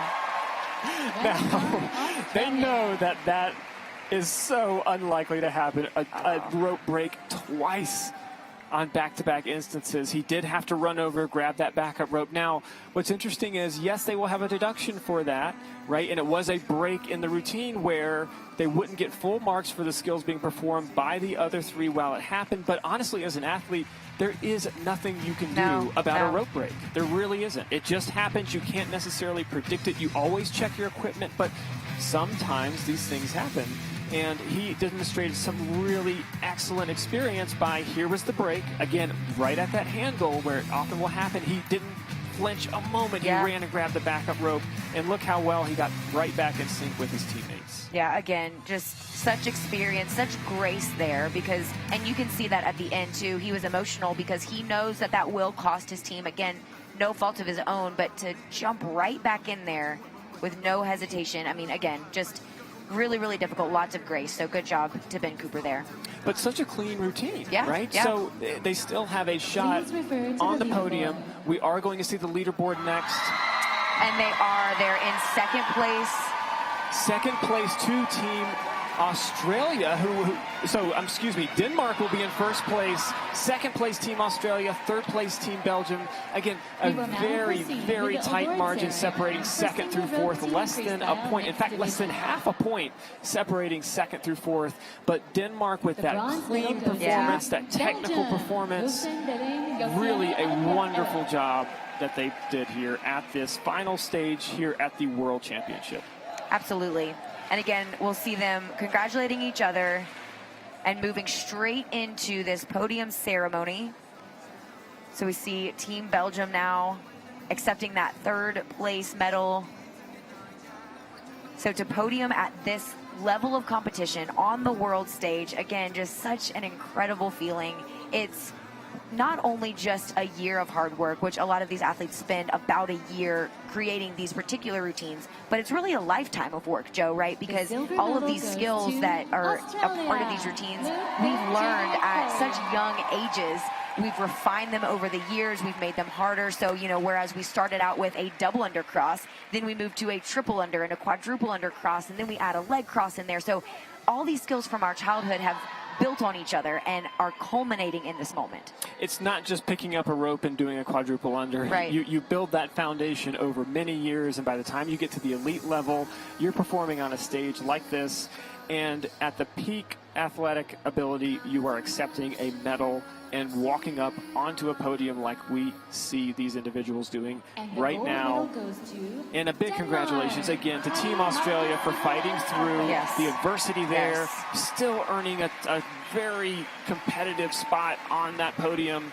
And now we're celebrating Team Denmark, who will take home the gold medal, the World Championship in this single rope team freestyle event in the mixed division.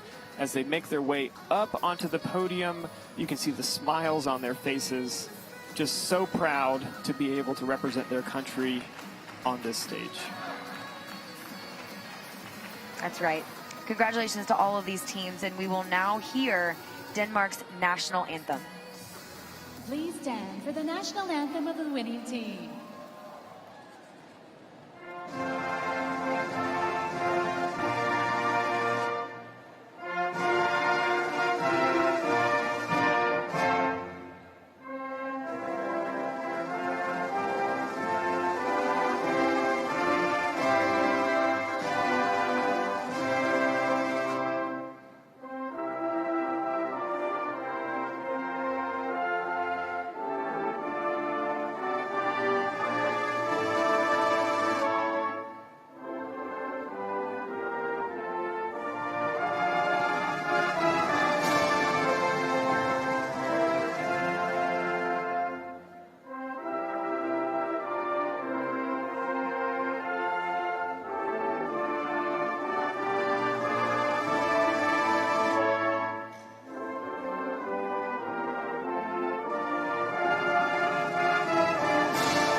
Congratulations, everyone.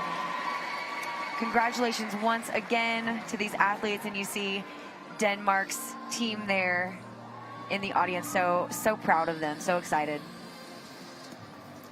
Joe, can you talk a little bit about some of your memories from competitions where you were able to bring home these podium finishes, even these world championships, and just what does that mean for you and for your team? You know, as we see the final standings here shown on the screen, you can see just how close that separation was. And honestly, I think that's what I remember the most about my time winning different competitions, was knowing just how close it would be, right? How little the room for error was between first, second, and third. And so when we pulled off a clean routine, when we executed it just the way we meant to, it was such a good feeling. And honestly, at that point, I knew that I had done everything I could to represent myself, represent my team, represent my country. And it almost reduced the nerves. It almost reduced kind of what came after as we anticipated how the awards would come out. I remember the excitement and the pride of being able to stand on the podium. Yes. And, you know, I think it's something where there's so much sportsmanship in jump rope that it feels like it's almost not even a competition with some of the others, but something where you're really embracing that moment as a time to shine The bronze medal goes to at the world stage. Hong Kong, That's right. China. That's right, it's such a big deal. And before we move into the next competitive event, which is going to be the single rope wheel freestyle, we are actually going to go ahead and award the medals from some of the events that we saw earlier today. So we're going to see the single rope speed relay awards, we're going to see the double Dutch speed sprint awards, and then finally we're going to see the single rope speed endurance awards. Again, we're going to award the first, second, and third place medals. And so for that, we're going to take you to the floor, let you enjoy that medal ceremony, and we'll be back broadcasting here from the commentation booth when we begin with the single rope wheel freestyle. Once again, you're watching the 2023 World Jump Rope Championship live in Colorado Springs, USA.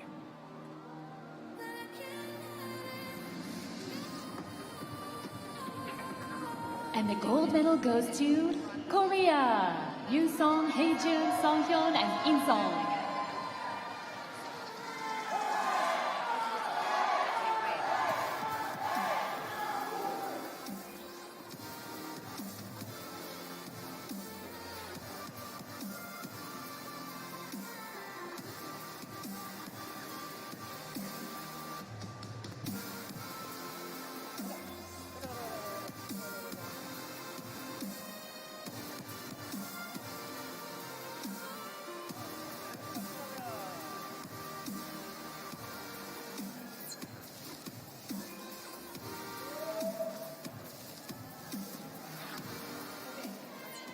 Please stand for the national anthem of the winning team.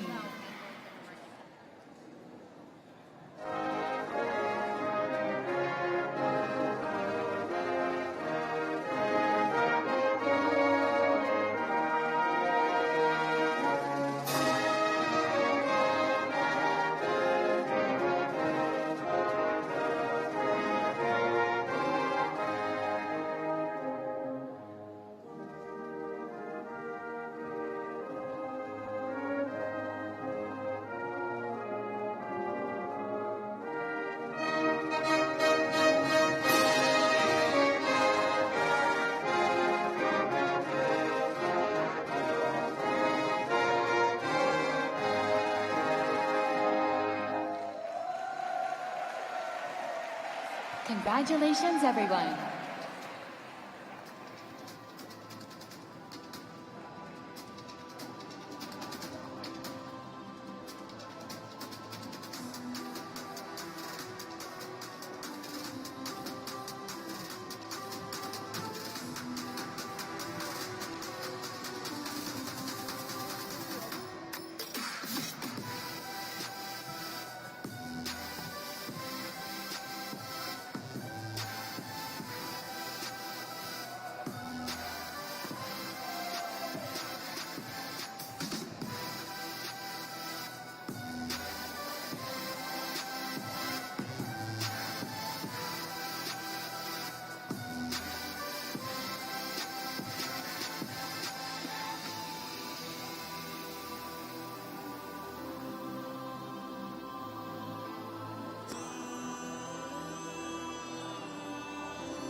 The next event is the wheel pair freestyle female division. Heat 25, 5-2-5-4 from Hungary, Lila and Doracha. And congratulations once again to our speed winners there. And welcome back. We are now moving into our wheel pair freestyle event in the female division. Welcoming to the floor, we've got a team from Hungary. Joe, do you want to just quickly kind of explain what we're about to see in this wheel event?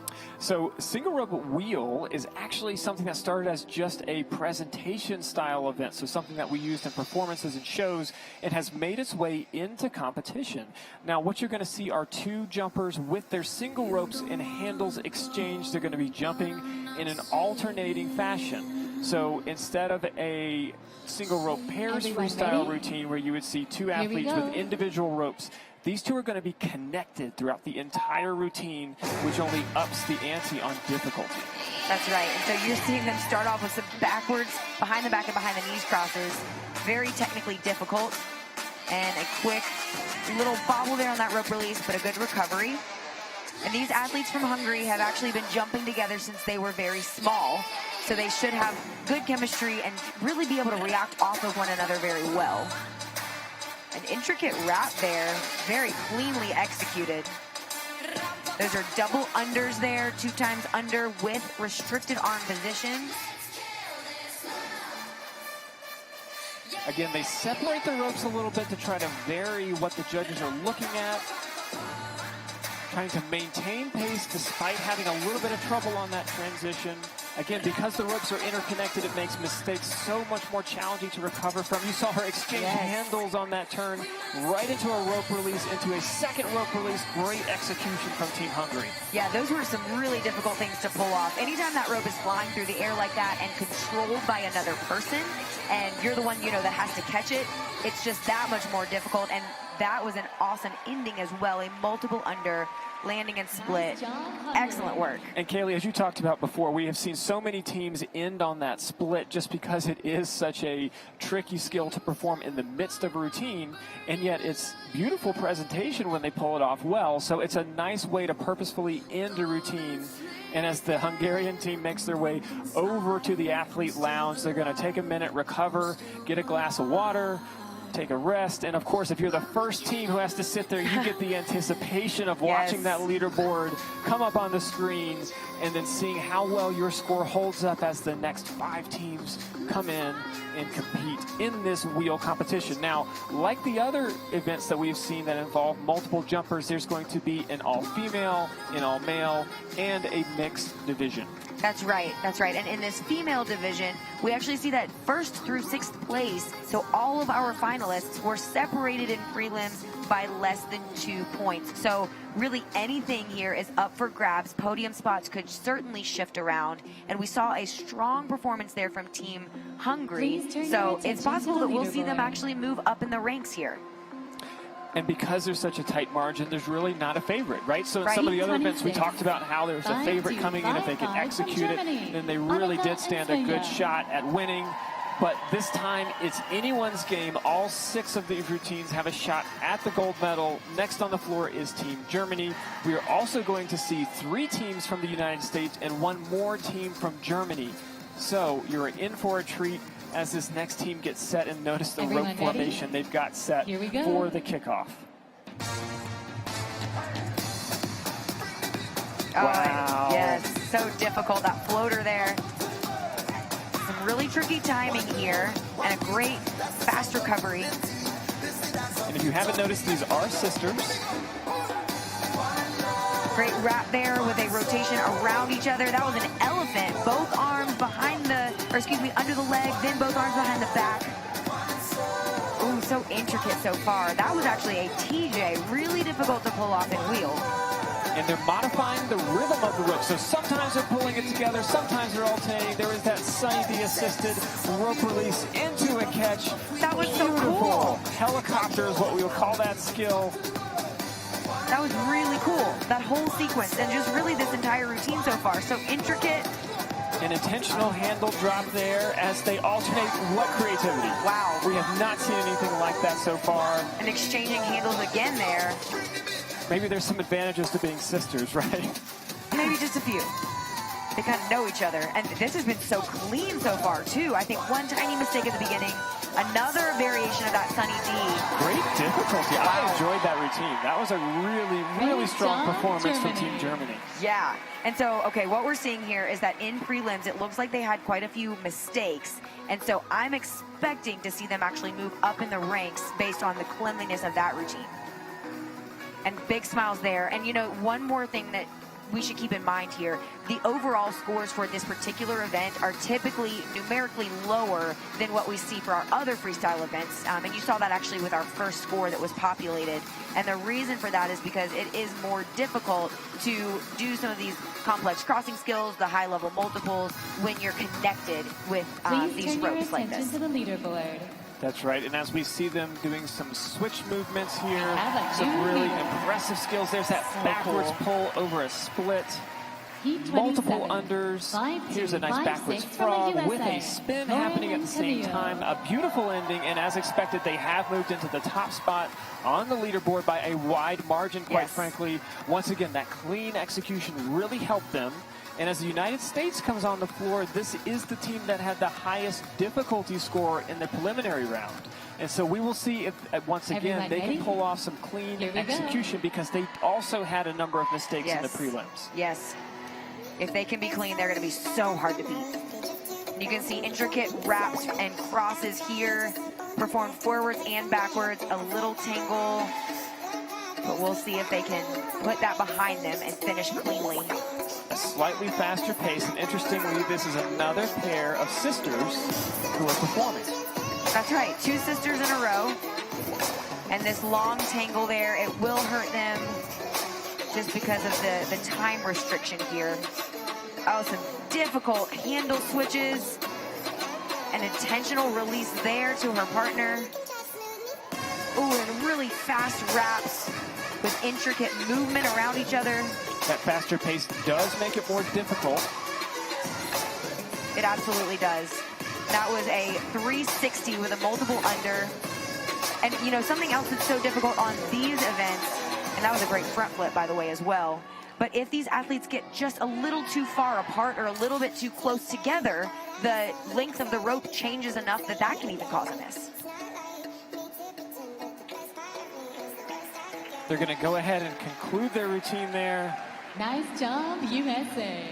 A number of accuracy errors that's probably going to keep them from contending for a top spot in this, but nonetheless, they still showed us some of the most difficult skills that we've seen, particularly due to the pace that they jumped at. Oh yeah, I mean, this team is known for going at just record speed, trying to fit as many skills into that time frame as possible. And you'll notice the intricate wraps around one jumper while the other jumper is jumping in across. That rope becomes so short and so difficult to control in those types of situations. Great multiple unders there. A little bit of communication at the end to decide, hey, you know what, let's end it here. Right. I remember doing that many times. Oh yeah. We had a code word. It's like, now. End it. Right. And now, interestingly, despite the challenges they had and some of the trouble they ran into, they are in that second place spot right now. That's right. And so we'll see if they can maintain that. We have another team here from the United States.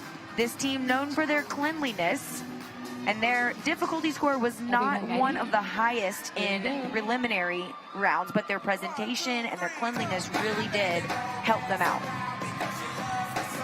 Some fun music choice, and starting out with some multiple unders, you see doubles and triples, rotations and crosses. Great awesome Annie there where they're switching from leg to leg, a very classic skill in jump rope. Moving into a caboose, a handle switch there on the turn. And they'll try to turn that mistake into a skill, actually, into a rope release.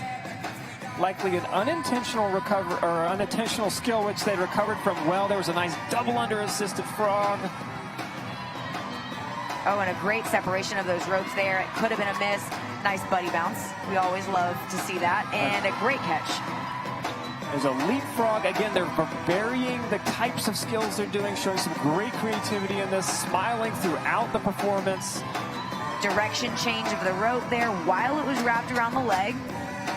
That's a mic release. So communication now, an assisted aerial. Again, moving straight back into it. There's a helicopter release and ending with a pose. And that was a good showing from these ladies as well.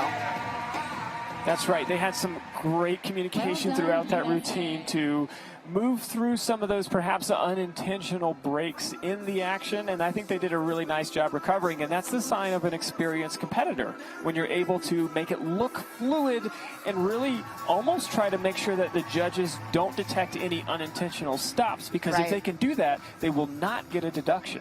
That's right, yes. They won't be deducted for the miss itself. It will usually be a presentation deduction, but that's much better than having the actual miss deduction.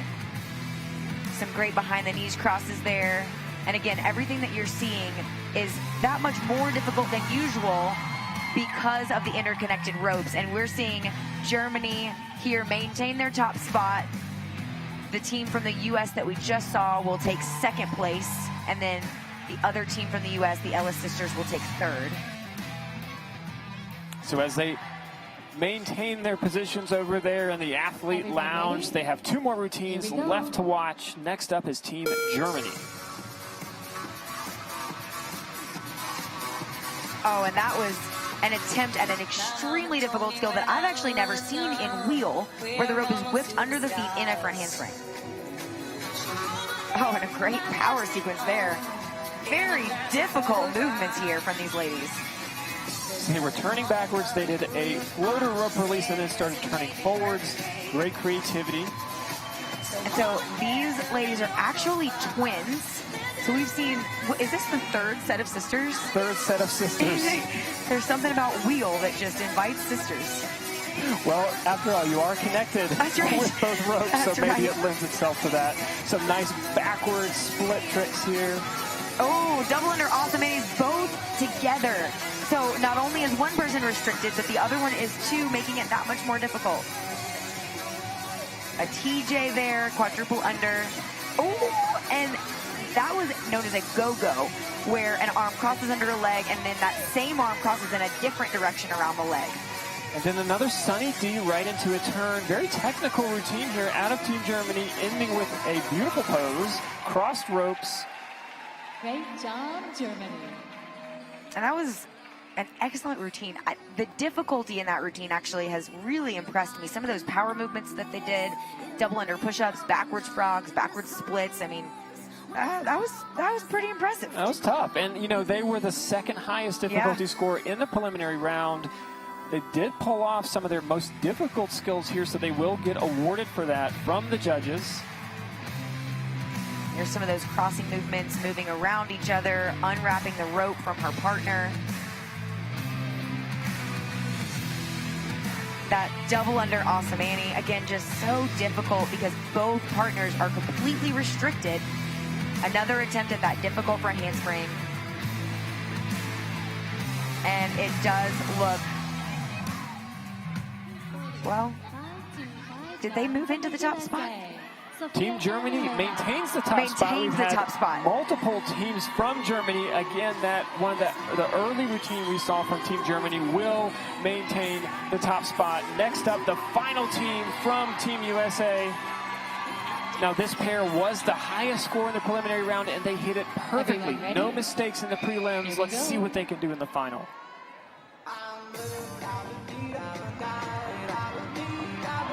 Starting out with some nice interaction with a leapfrog, and then a multiple under sequence. These are triple unders, 3 times under, and a quad to end it with that difficult restriction. So they'll get some really high difficulty marks for those.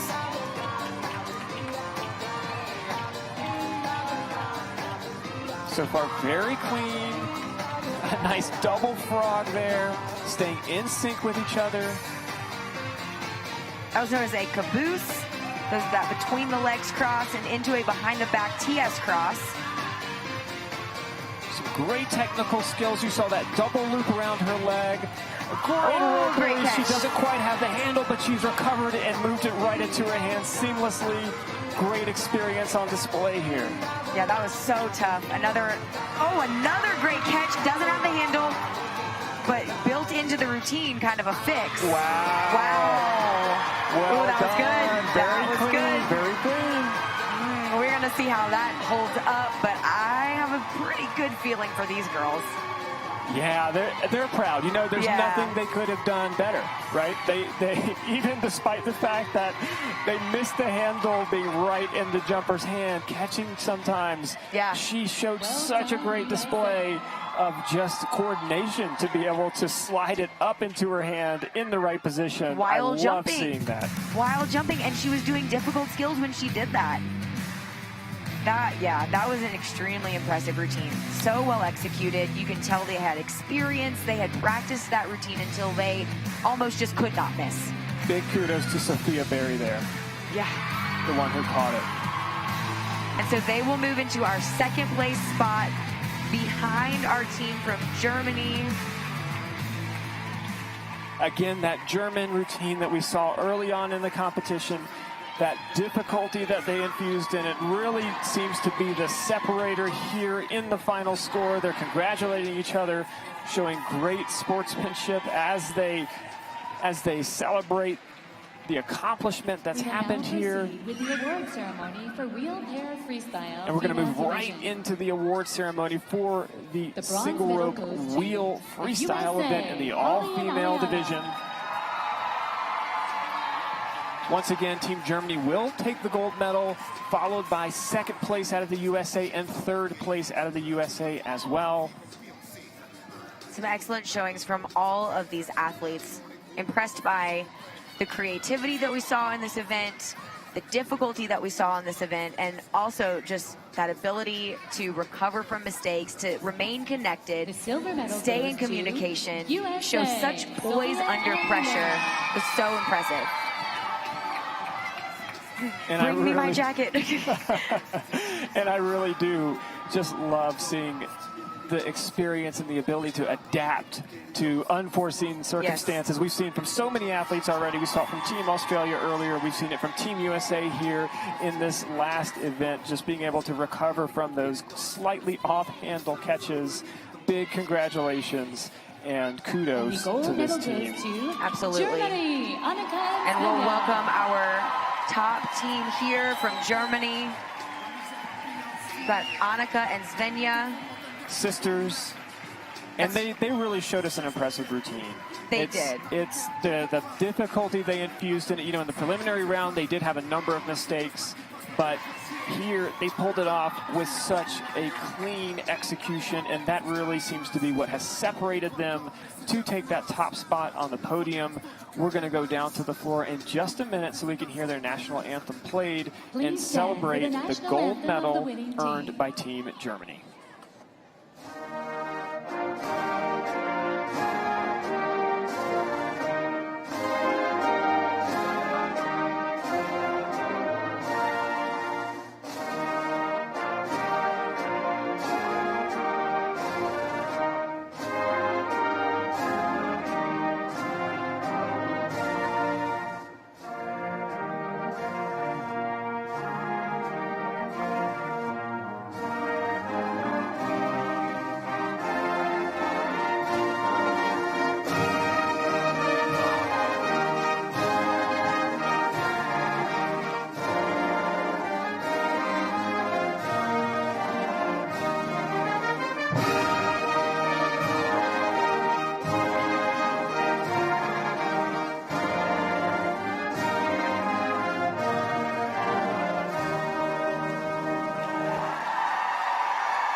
And you see the Congratulations, emotion there. everyone. We've spoken about it earlier today, just the feeling of standing up there and hearing your national anthem.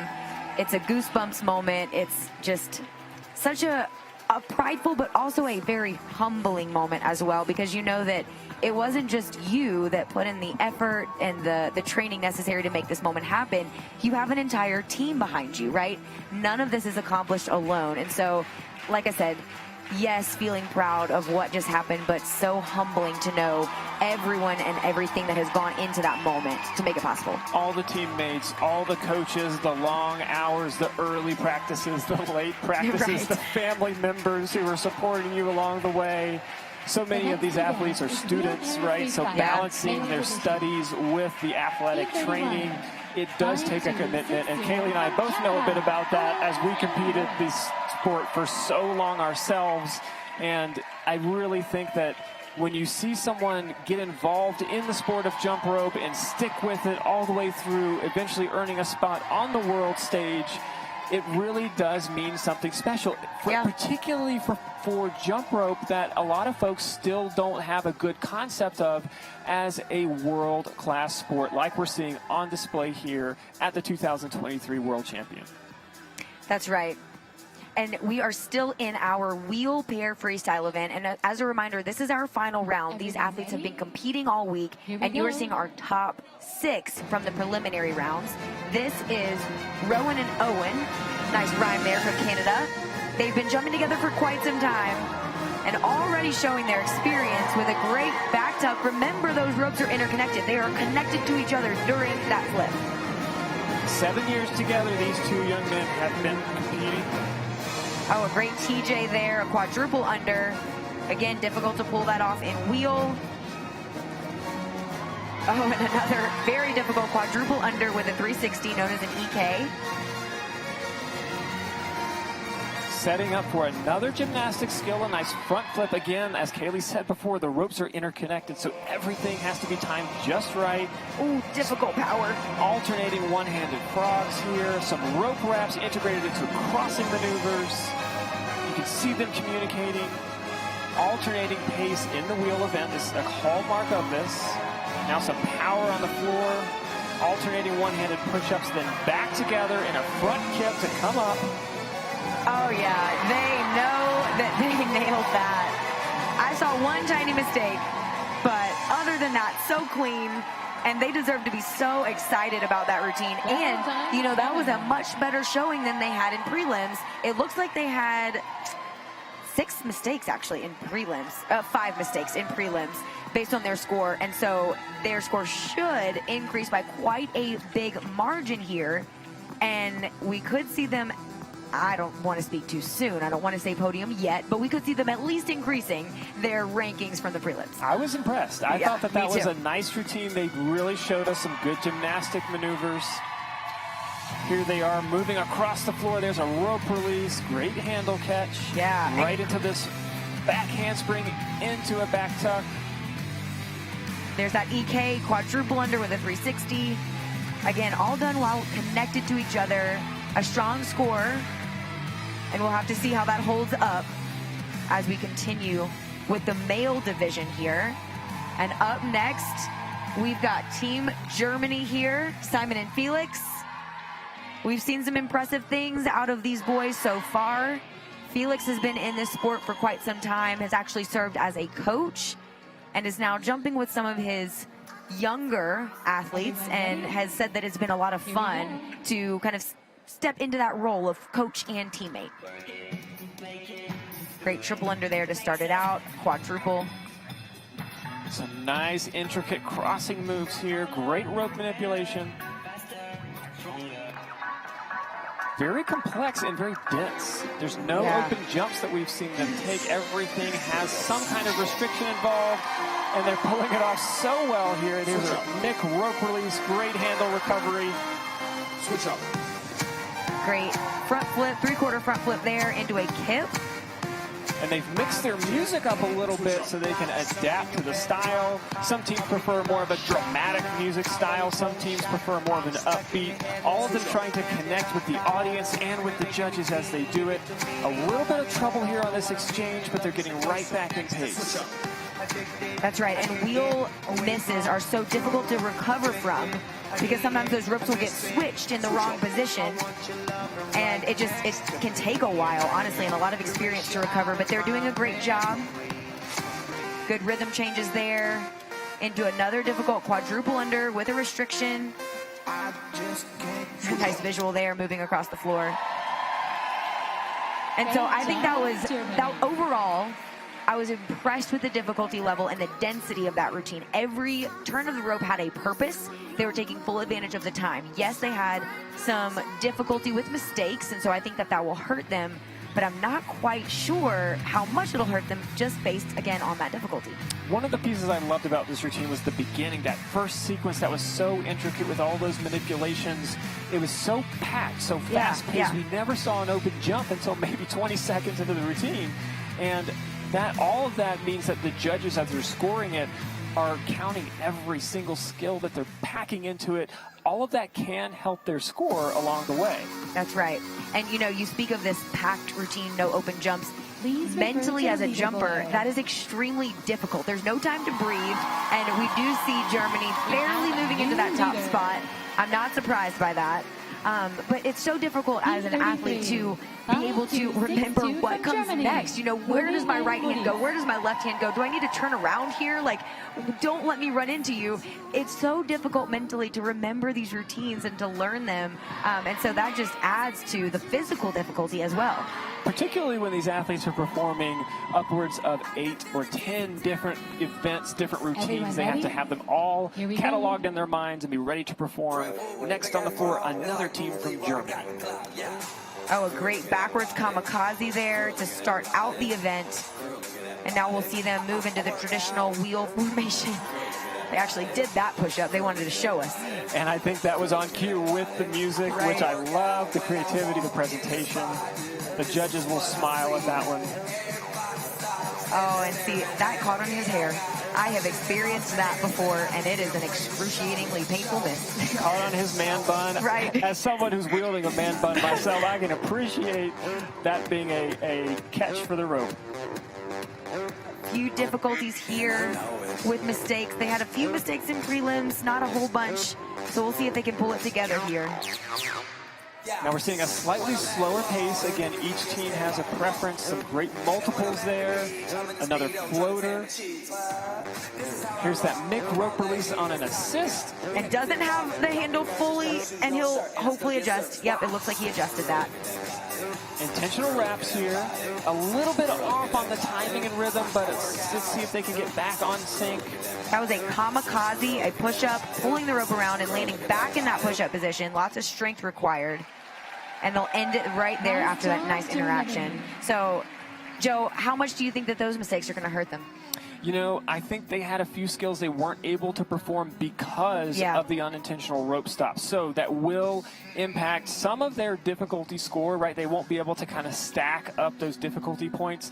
The other thing that will hurt is some of the presentation skills there, right? So when there's a stop in the rope, not only do you get a deduction, but sometimes it just doesn't flow as well, and that is something that the presentation judges will take off points for. That's correct. That's correct. So we'll have to see what the judges were able to score and how that will impact their overall rankings. Now they did end on time with a purposeful pose, which is something the judges do look for. Again, smooth flow between the skills is something that the presentation score can be modified based on. So we're looking for doing hard skills and making it look good while you do that. No easy feat. No. But we're seeing these athletes pull it off pretty well here today. Oh, absolutely. Absolutely. And, you know, that speaks to athleticism, experience, poise. A lot of these athletes, too, the way that they practice and make sure that they can execute these skills well, they will practice with mirrors. They will ask their teammates, hey, how did that look? You know, they're not just trying to barely pull these skills. They're trying to master these skills. That's a great point. And it looks like Team Germany, the routine we just saw, they did have some penalty from the score, so they are in that third place spot as of now. Their teammates also from Team Germany, who we saw go second, are currently holding the top spot. Now there's 3 teams remaining in this finals for the male wheel freestyle. Next on the floor is Team Japan. So this team podiumed in prelims. We had a third place finish for them. And I think they're going to show us a lot of creativity here. And you notice the height difference in these gentlemen. That is something that can pose some challenges, but it's certainly workable in a routine like this. Some nice quadruple unders, landing on beat to the music. Multiple quadruple unders in a row, so they'll garner several difficulty marks here for those. A nice aerial to cover the floor and then switching positions here. There's a floater. Again, they try to always integrate some form of a rope release into these routines. And a great helicopter. Oh, and caught it in a flip. So I think he'll get credit for that catch and for the flip. A tiny deduction there maybe from presentation because of the bobble. little caught up there. They're recovering well. They're moving Yeah. through some of these slight mistakes and keeping the routine in flow with the music. Great wrap there. Again, kind of an intentional tangle. Another helicopter into a double catch. And I like that ending a lot. I do. You know, the Japanese are another team, kind of like Team Australia, that always does such a nice job with the music. They're very creative in the way that they integrate poses into it. Sometimes they'll have intentional stoppages just so they can play off the different accents in the music. Let's check out some of the replay there. Some backwards EB on a transition. Multiple unders with crosses. You see some open jumps as they set up for the next high-flying skill here. Love that catch. Love that. And he knew he didn't have the handle. He quickly pulled it up, and they still recovered enough to have this nice finish on the beat. And a great presentation there on the end. I love it. It makes me smile when I see them that excited about concluding a routine like this. Waiting over there in the athletes' lounge for the leaderboard to be updated. And look at them. They're hoping for that top spot. They know that they're at least contenders. They know that they had a great routine, and they know that they executed that pretty well. Some prayers happening here. And, you know, that just speaks to the amount that these athletes care. I always tell athletes that it's okay to be nervous. It's actually a good thing when you're nervous and excited like this sitting in the lounge, because it means that you care. I would be concerned if our athletes weren't feeling these emotions. And once again, you can follow along at home at ijru.sport if you want to see the heat sheets or the order of the athletes, not only here in the current session that we're broadcasting, but we're going to have another session we broadcast later today that will also be carried by the Olympic Channel. You can find out the full schedule as well as the events that are going to be competed at ijru.sport. Now the leaderboard is getting updated. They're anxiously anticipating it. Japan has moved into the top spot over Team Germany, and you can see it on their faces. With 2 routines remaining, they are going to wait anxiously for these next 2 to come on the floor. Now, entering is Team USA. This team had the second highest presentation score and the second highest difficulty score in the prelim round. We will see how well they can execute here in the finals. Yes, and you know, I believe that they will execute well. These jumpers are quite experienced. They've jumped together for a little bit now, and they were pretty clean in the prelims. So I'm looking for them to do it again here in the finals. Great musicality there. Some quadruple unders. That was known as popcorn, where one jumper jumped high, the other fast over those 2 rotations of the rope. Great double unders there with restrictions, a quick mistake, and we're hoping that they will recover quickly. And they're varying the style of jumping, so sometimes alternating, sometimes together. There's a rope handle drop. They're going to try to recover as quickly as they can. Alternating frogs into some multiples, into some one-handed push-ups. Oh, a great sequence of rope manipulations there, so fast on the exit. We saw a TS twin spin, and now there's a Mick. Oh, and he caught it. Barely caught it. That was a really creative use of a kip and a frog. Okay, great job so far to these guys. Recovered well from those initial mistakes. We often see splits at the end. They just put one in the middle. I love that. Here's a rope release. Perfect catch. So perfect. That was impressive. Impressive. They ended on cue. Now, they did have a few mistakes sprinkled in toward the beginning of that. That will impact their score. How much, we will wait and see. Obviously, the judges have a very precise formula they're using to score these routines. But I did like some of the creativity that we saw them display, showing us some new skills we haven't seen before. Yeah, that's right. And, you know, that's part of the fun of creating these routines. These athletes will take skills they've seen before, and they will modify them. They'll create brand new things. That was a great TS behind the back cross with a rotation into that beautiful split. Some really nicely executed sequences here, and they will move into the top spot by almost 3 points. So they have a little bit of a margin here, and we'll see if they can maintain it. But, you know, the team coming up, Joe, is extremely tough to beat. We have Luke Boone and Ben Cooper, some of the more experienced athletes in the sport, some of the most highly decorated athletes as a pair. And you should recognize their faces Yeah. because you've already seen them on this broadcast. And again, this is the team that had that double rope break in Yeah. the team Oh, freestyle man. event. We also saw them in some of the speed events. Here they go with their single rope wheel freestyle. Starting out with some multiple unders and beautifully executed. Great multiple landing in that TS behind the back cross. Awesome Annie there with a rotation. Notice how they modulate the pace of the rope, sometimes alternating, sometimes together. So technical. TS with a flip happening. And these power moves are extremely difficult. The rope can stop or get tangled on itself at any moment when it's on the ground like that. Beautifully executed. Perfect catch on that rope release. They're switching directions. Intentional slowdowns and speed ups. Oh my goodness. I'm so impressed with this routine right now. The restrictions, the wraps, and the crosses that they're doing by both athletes at the same time. Wow. Double under So cross with a difficult. backwards T. Oh my goodness, this is so hard. I just can't believe how clean this is. Using the drama and the music. Let's see if they can finish it out. They're about to freak out if they hit this cleanly. Winding down the end, there is a rope release. They're smiling. They know they're at the finish. Oh my goodness. Oh my goodness. That was unbelievable. One of the most technical routines I've ever seen performed. Yes. By far. By far. I just don't have any words. These guys should be so incredibly proud of that performance. And their experience showed, Yeah, right? They pulled off skills that take years to master just because of the way they had to control their bodies so specifically, slowing down, speeding up. There's that TS cross while a front flip happened.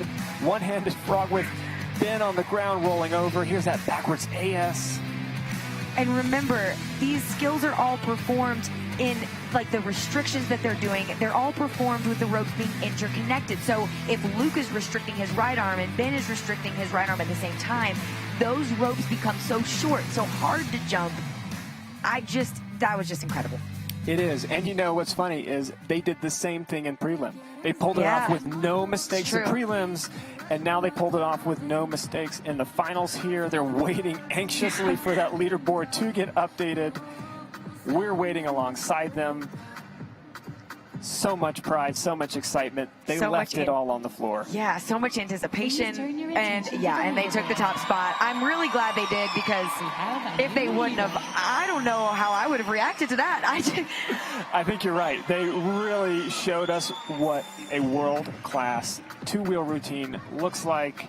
And again, they won by a reasonably wide margin, more than 2 points over Yep. the next highest team. So Australia does take home the We will gold now medal, proceed followed with by the the award United States. ceremony for the And in third wheelchair place, freestyle our male team division. from Japan. So interestingly, The that bronze medal mirrors goes to the Japan. qualifying Kai standings that we Arasaka. saw as well. A great job from all of these athletes performing in this wheel event. Now, of course, this is the all-male division. Next up is going to be the mixed division, so we will see one male and one female performing. But again, these routines were just so impressive. We saw displays of creativity in some of the skills. That's why I love the silver medal team goes disciplines to in jump rope, the because you really USA. have that Jonathan interaction element Matthews. that creates so much more fun in every moment of the routine. That's right. That's right. Such fun events here. And like Joe mentioned, this is the male division. We will see the mixed division coming up, one male, one female. And this is the IJRU 2023 World Championships. Over 1,200 athletes, 25 countries, And the all gold contending medal for goes this to title of World Australia. Champion. And you are about to see two gentlemen from Australia who are no strangers to this stage, but still feel the emotion here as they earn another World Championship title. Congratulations to these athletes. And quite the redemption after the challenge they had with a double rope break in the prior event in the team freestyle. They had to re-jump that one. Then they had a second rope break, had to grab a backup rope while performing the routine. I have not seen that happen very many times ever. But these two young men making their way up to the podium, celebrating that gold medal. Next, we're going to hear their national anthem.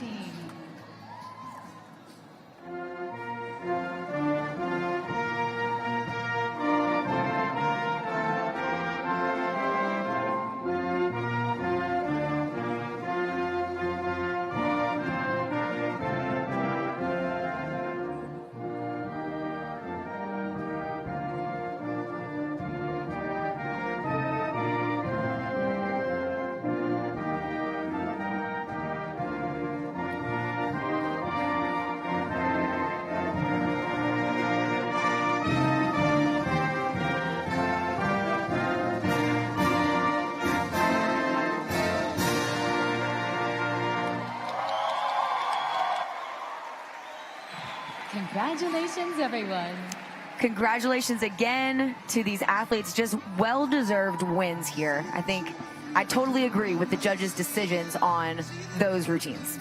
Yeah, they clearly designed a routine that matched the music. It matched what the judges needed to see to score them. And frankly, it matched what the audience wanted to see as they got on their feet and cheered for them. And when you have that combination, it really does impress. And so just love seeing that come together for this team. So experienced. And all of these athletes who performed here, some of the newcomers, some of the folks who've got a little bit more of a pedigree behind them already, seeing these generations loop together and share the podium is so exciting for the future of the sport. It absolutely is. Absolutely. And, the future of the sport is so bright. Like I mentioned, we have 1,200 athletes and 25 countries here, the largest gathering of jump rope athletes ever in history. And so the future, seeing all of these countries come together, seeing these countries grow individually, and then being able to compete against each other on this world stage makes me so excited to see what our sport will be in the next 5 or 10 years. And here we have our mixed division in the wheelchair freestyle event. This is Jacob and Sarah from the United States, and they've been jumping together for quite some time. A little bit of trouble there at the beginning, a quick recovery though. These are quadruple unders with restrictions. That last one, a behind the knees cross, very difficult in the wheel event. Nice one-handed frog with a rope release there. Another rope release, a third rope release strung in. They didn't get the handle, but quickly got back on pace with a cross twin spin. One-handed frog right down into a caboose position. Again, very technical, seeing the rope going around the neck even in some cases intentionally. That's right, that's always a tricky move. Seeing backwards and forwards jumping, some one-handed frogs on display here. Nice movement. Oh, into a very difficult exit out of that round off with a turn and a cross. And a fun ending for this pair. And you can tell that they had fun out there together. A few mistakes that they had to recover from pretty early on in the routine. But some really difficult stuff in there. Yeah, and as they make their way over to the athletes' lounge, I'll point out that, this event itself has not been competed since, well, it was started to compete in 2011, and now we're seeing it develop over time. Now, some of these other events that you've seen throughout the competition are much more traditional, have been competed for upwards of 30 years, so there's been a lot more tradition behind them. Wheel, as I said at the outset, used to be something we only did in shows or performances, as sort of a new way that the audience might not expect. And then as the athletes got better and better, we realized, you know what? We should be competing in this event. Yeah. This is something that we should be scoring and trying to really push the limits of. And every time we add an event to the competition, it seems to up the ante, right? So that it forces us to get more creative with the skills, more variety, more innovation. And we're seeing that show up so far here at the 2023 World Championship. That's right. That's right. And the innovation that we're seeing in this particular event, it has simply skyrocketed in the last 10 or 11 years. And now welcoming to the floor, we have Team Australia. They scored 5th in our preliminary rounds. They did, though, have several mistakes and were only about 0.2 of a point behind the 4th place finisher. So this is Abby and Samuel. Some choreography there to start it off strong. And as expected, Team Australia never disappoints when it comes to using the music effectively in their routines. So we'll see them with a quick recovery from that little tangle there. A wrap and a cross behind the back. That was a quadruple under, and she actually released the handle, caught it in her knee, and then re-grasped it again in a different position. Very tricky. One-handed backwards frog, assisted by his partner. Going for a flip with a restriction there. Again, another risky skill. Because the handles are exchanged, all the timing has to be dead on, so they have to ensure that the ropes are in just the right place at just the right time to be able to pull these things off. She's kind of playing off that little error they had, making fun out of it there. Oh, and a great rope release. We'll see. Oh, yep, she caught it. She doesn't quite have the handle the way she wants it, but she has fixed it now. Oh, and good communication there. He was stuck in a handstand, and she waited on him. There we go. Right on cue with the music, a good back extension with that backwards push-up. That was a really neat part of this routine. I enjoyed that a lot.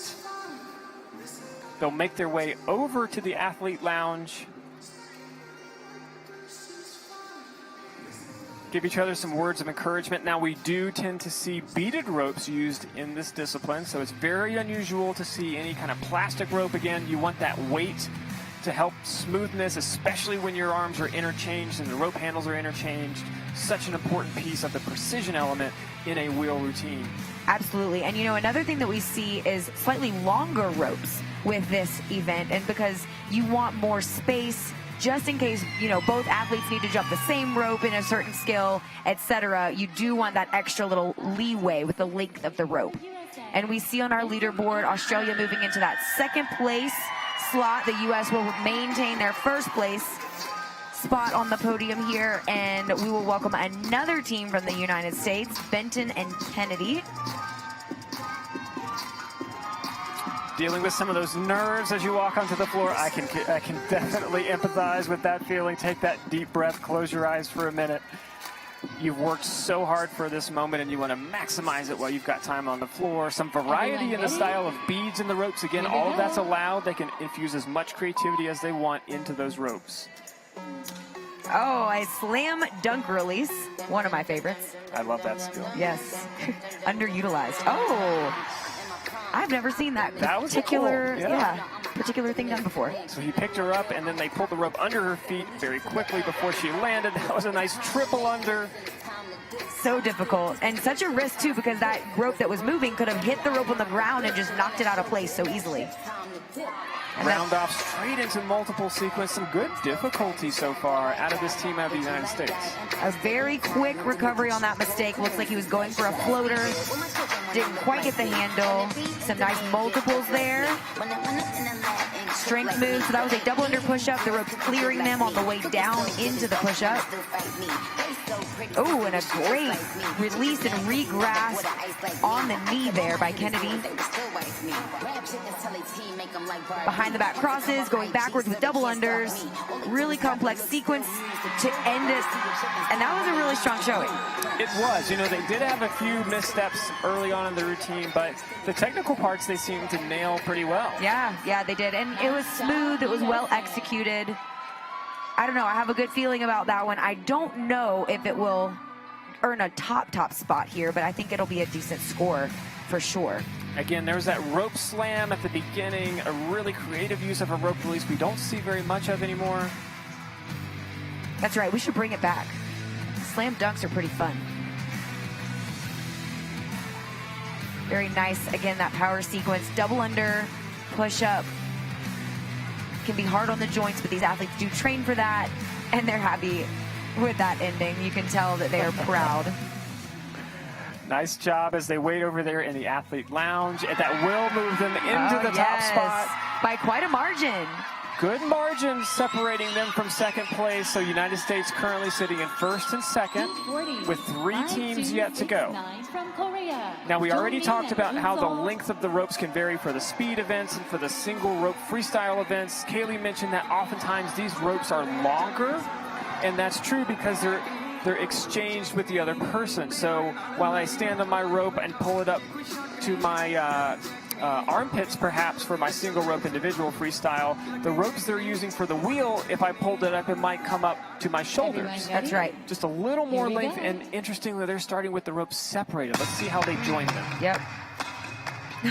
Very creative there. Buddy bounce variation. Perfect catch on the release. I enjoyed that beginning there. Very creative. Yes, and we'll move right into some wraps. Very intricate wraps there behind the back crossing. And a really rhythmic routine, very controlled. Oh, so it almost looked like he caught it and then dropped it again. on that floater. Oh, and they pulled it off.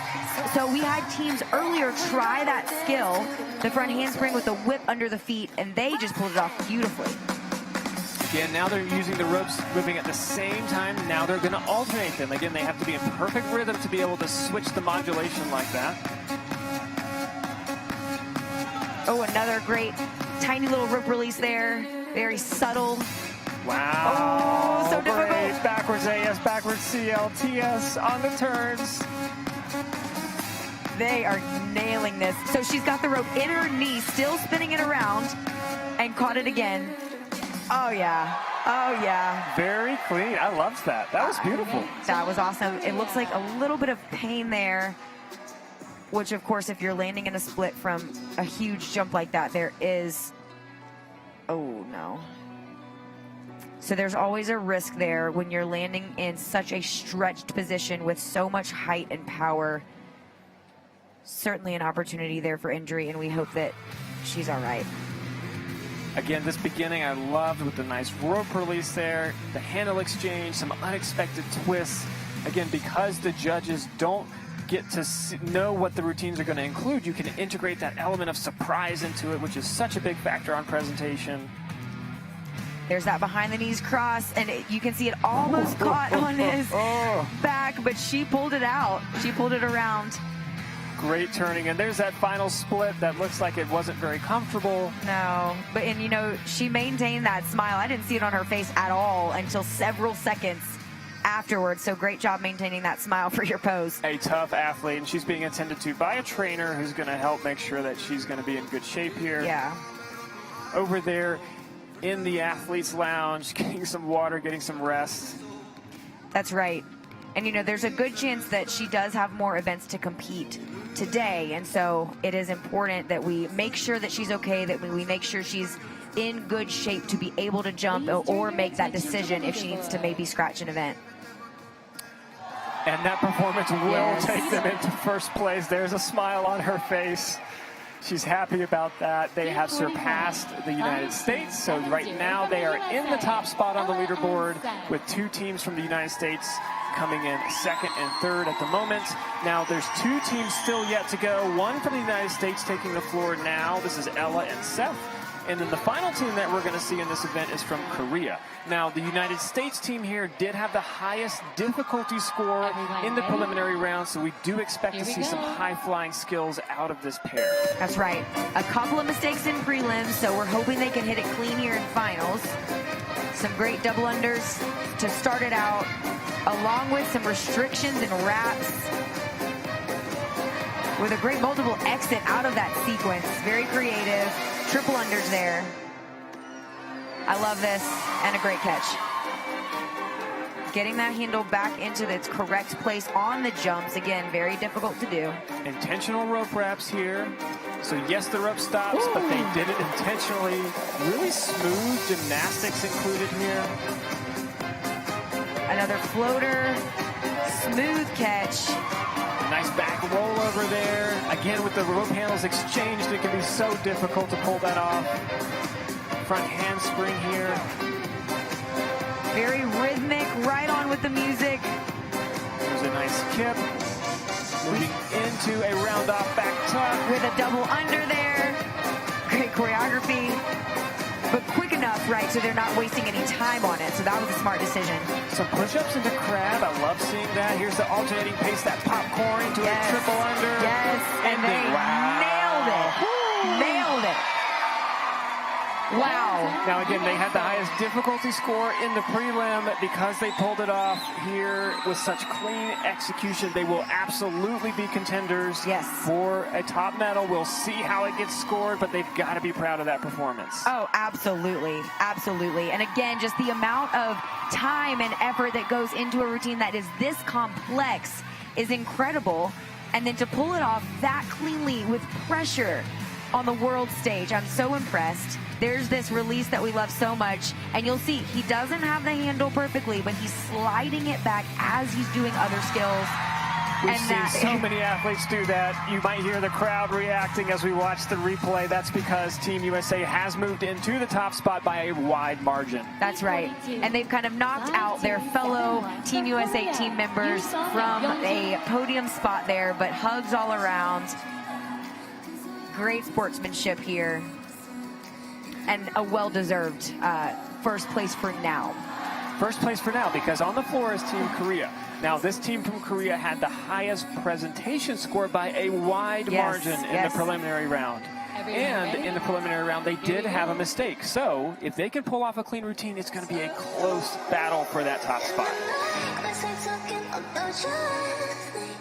Ooh, a double rope release. Both jumpers released the handle. Very risky, and they pulled it off.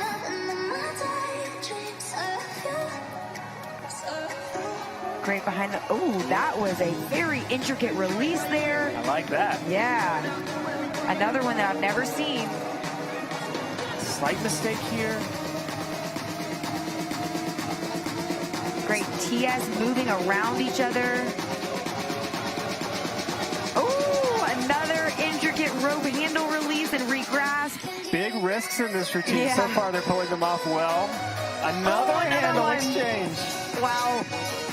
I don't know. This is really hard. And so far, oh, another little mistake, but that one won't count too much against them. It was so fast. TS with some rope wraps. Very technical routine. You can see why they scored so high in the preliminary round. That was a go-go cross there, kind of a double restriction.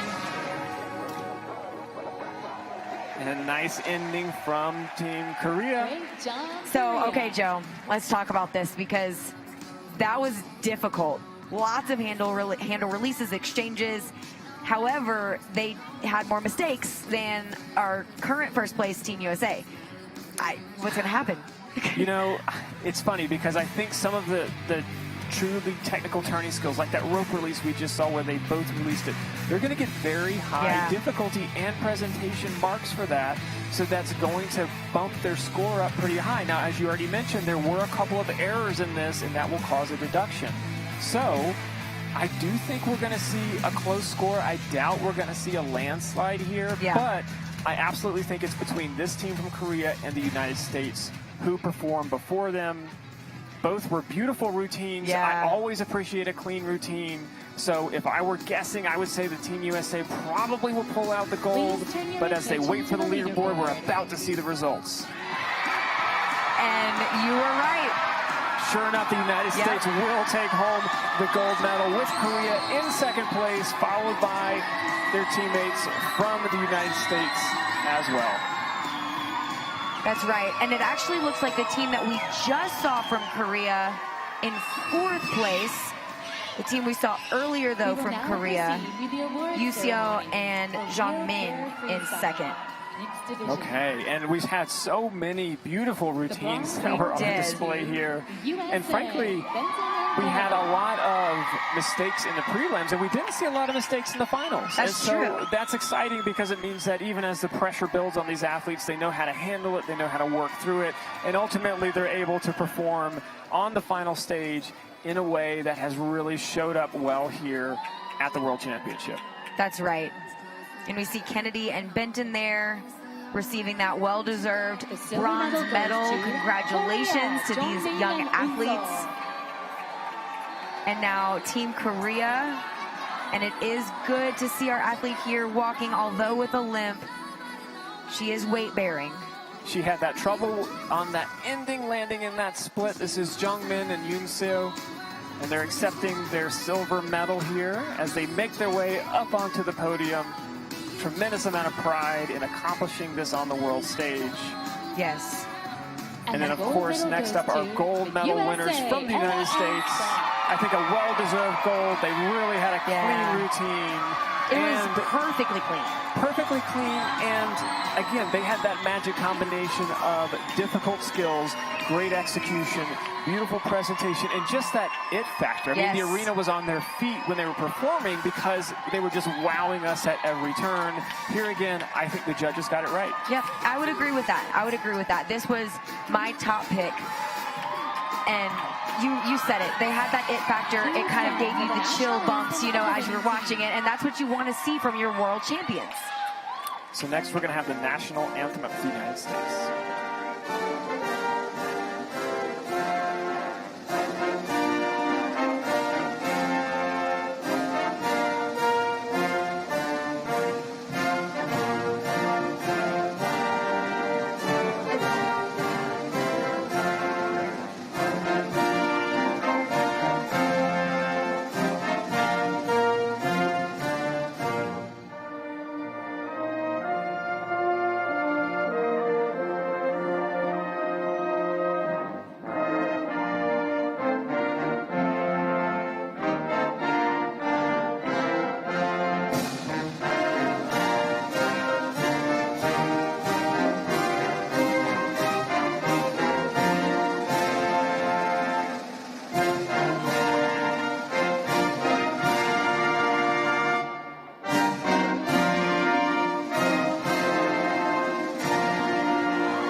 Once again, congratulations to Team USA. That's a gold medal in the single rope wheel freestyle event in the mixed division.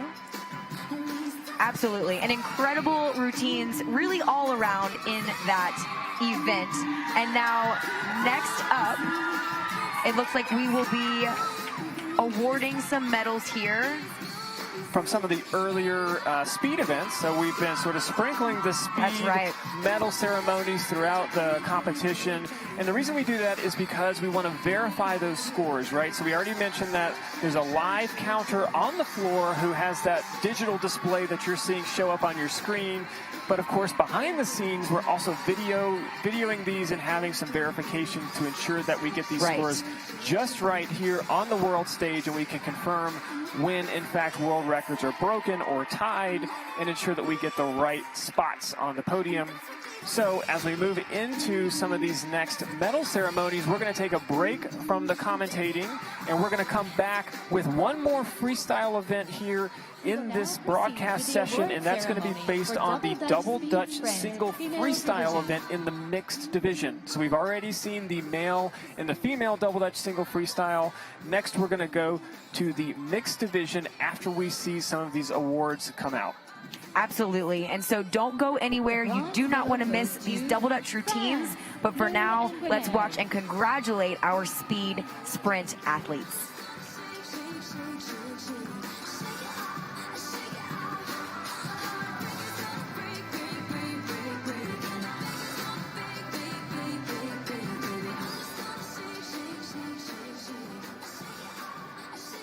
The silver medal goes to the USA. Renee, Camille, and Lauren.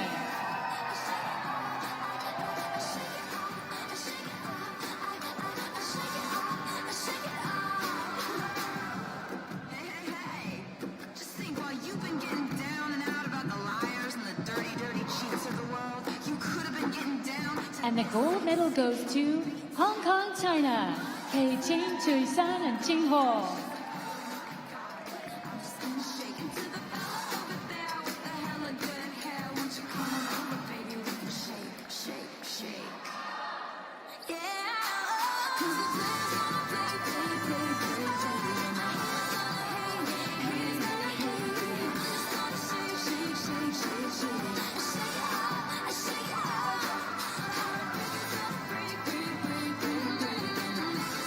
Please stand for the national anthem of the winning team.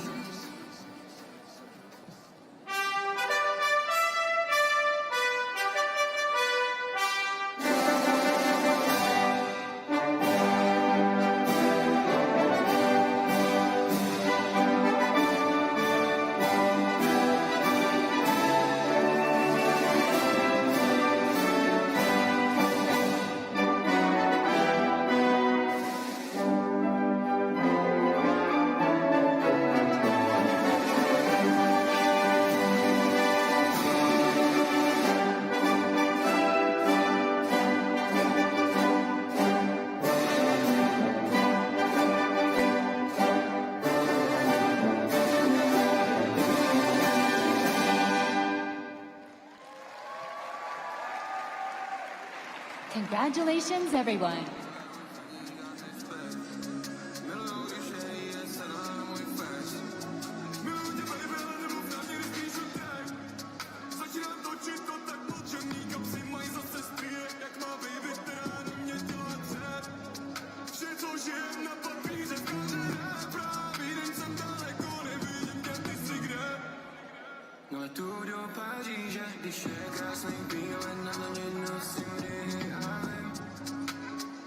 The next awards are for Double Dutch Speed Sprint, Male Division.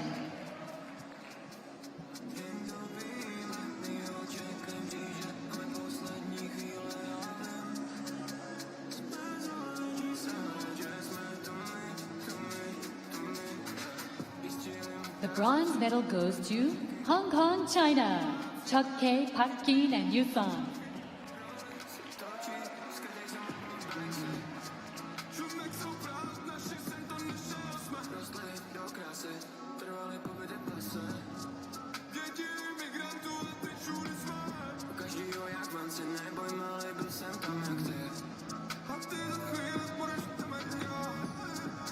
The silver medal goes to Hong Kong, China, Sai Kit, Wai Wa, and Chung Ho.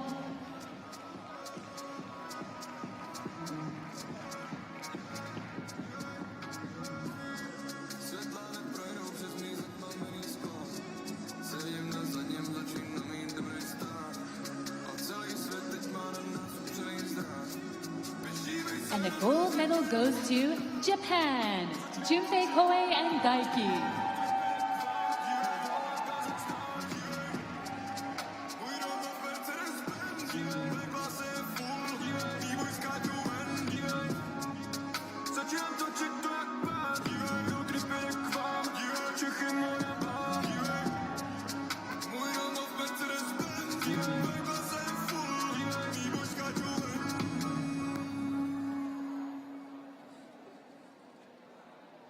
Please stand for the national anthem of the winning team.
Congratulations, everyone.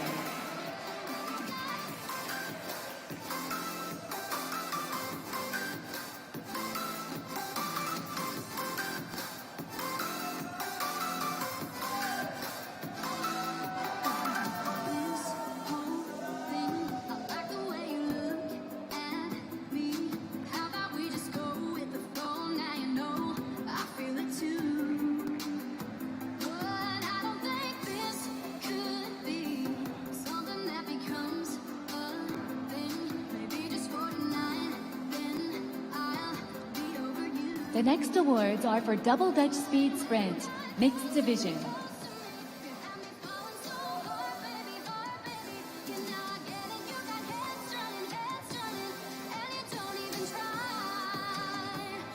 The bronze medal goes to Korea, Jongmin, Hyunji, and Suyong.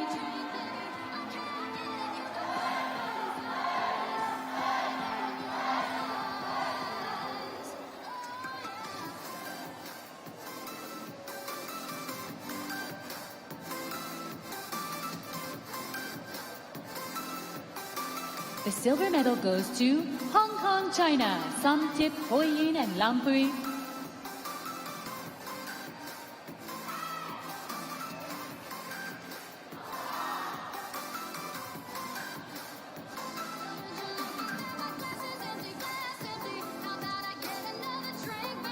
And the gold medal goes to Australia, Luke, Michaela, and Ben.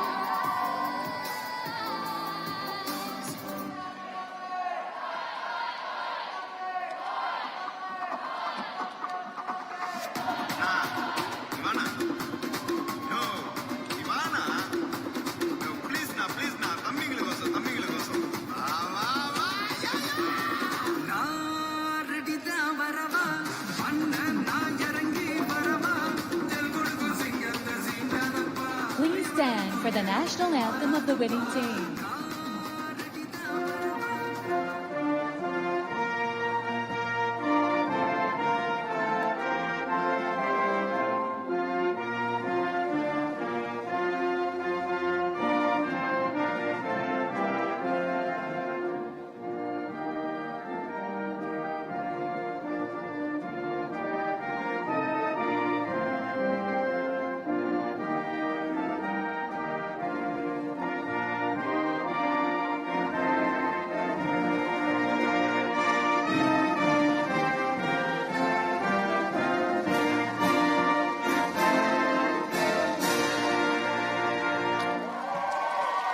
Congratulations, everyone.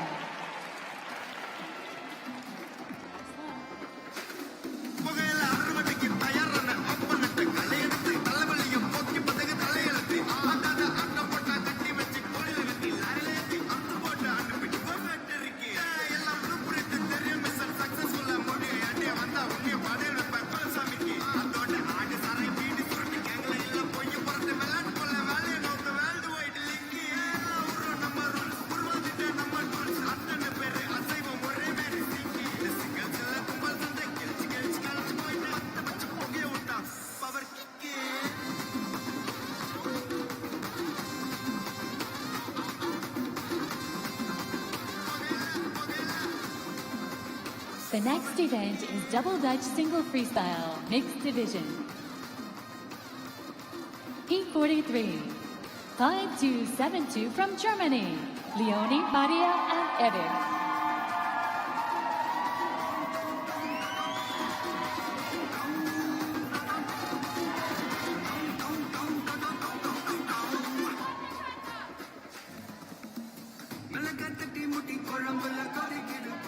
Everyone ready? Here we go.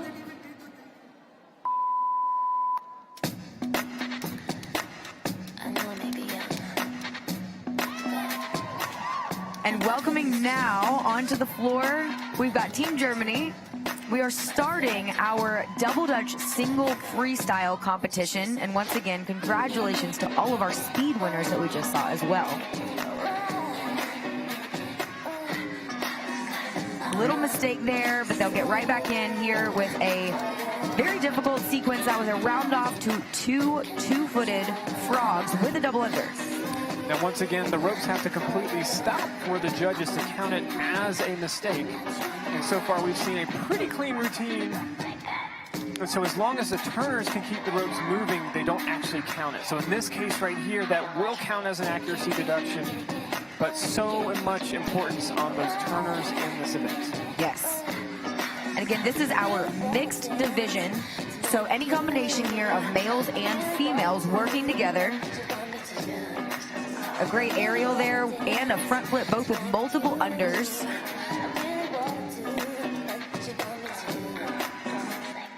And a great ending. Nicely done from Team Germany. Job, Germany. Again, we saw a few accuracy deductions in the routine, but otherwise they pulled off some of the more technical turning components pretty well. They did. I was impressed with that routine. And a great job overall. And as they make their way over to the athletes' lounge there, they'll await the initial score to pop up on the screen. Again, you see the different styles of ropes being showcased here. They're using beaded ropes. That shows up really nicely against the background. They hold their shape a little better. Beautiful front aerial there. Some backwards turning, some cross turning. All of that will amplify their difficulty score. There you see a double under into a frog. A very difficult skill to pull off. And it can actually be somewhat scary because if you land as an athlete, if you land with your hands on those beads, it hurts really bad. And so to have the double under pulled right underneath your hands can be a little bit nerve-wracking, but they pulled it off. And if you land on the beads with your hand on the rope and then they get pulled, it can actually pull your hand from under you, which we see happen sometimes in practice. Fortunately, we rarely see that in competition. Next up on the floor, Team Hong Kong, China. Let's go. Like what? Getting the crowd into it already. And they had a very high presentation score in prelims, one of the highest.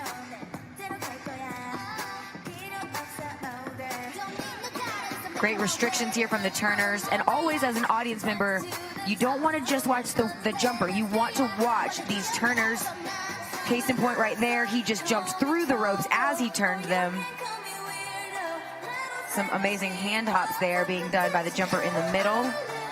Again, the reversing direction of the rope, that's something the judges are going to look for, and notice how the turners are restricting their hands. Wow, they released all 4 handles at the same time. So tricky to pull off. And watch this, they're turning underneath their leg, multiple unders underneath that push-up. Wow, very difficult interactions there with the turners and the jumper. And that fast footwork, Joe, that's a lot harder than it looks. It really is, because the timing has to be so perfect and you're moving from a fast to a slow pace. So here you see when the ground work happens, the tricks on the floor, they have to slow the ropes down. So to go from that fast footwork to those slower pace skills shows great experience by this team from Hong Kong, China. They're proud of that performance. They're smiling, giving each other some hugs and high fives as they make their way over to the lounge. A good performance. It was. Joe, was that clean? I don't believe I saw any mistakes in that routine. You know, based on the look on their faces, they seem to feel proud of what they put on the floor. As we watch some of the highlights on the replay, they had a few spots where it could have been close, but they pulled through some of these tough tricks. You see how close his hands are to the ground. Yes. Here's that rope reverse. Look how all 4 handles released into a multiple under.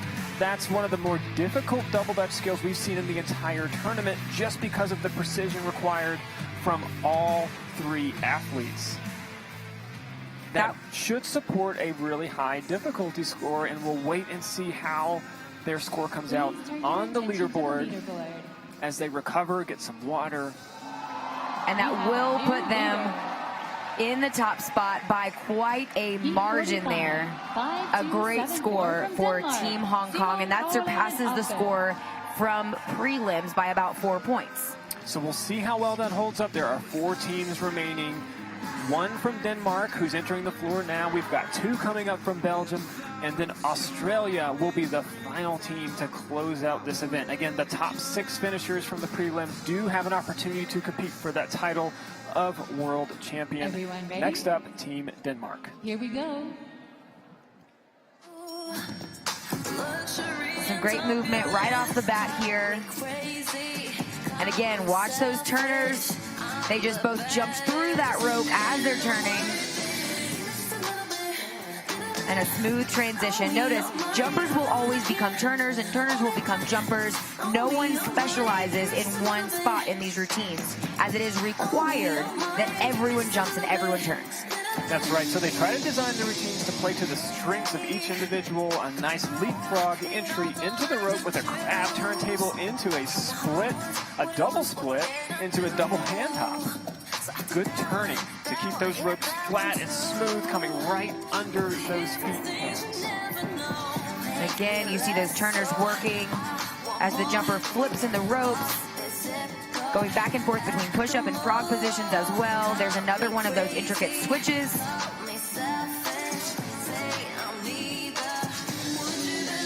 Nice round-off back tuck with the multiple underperformed. Again, that will all add to the difficulty score every time they put in just another little component to make it that much harder. Oh, a nice back bounce.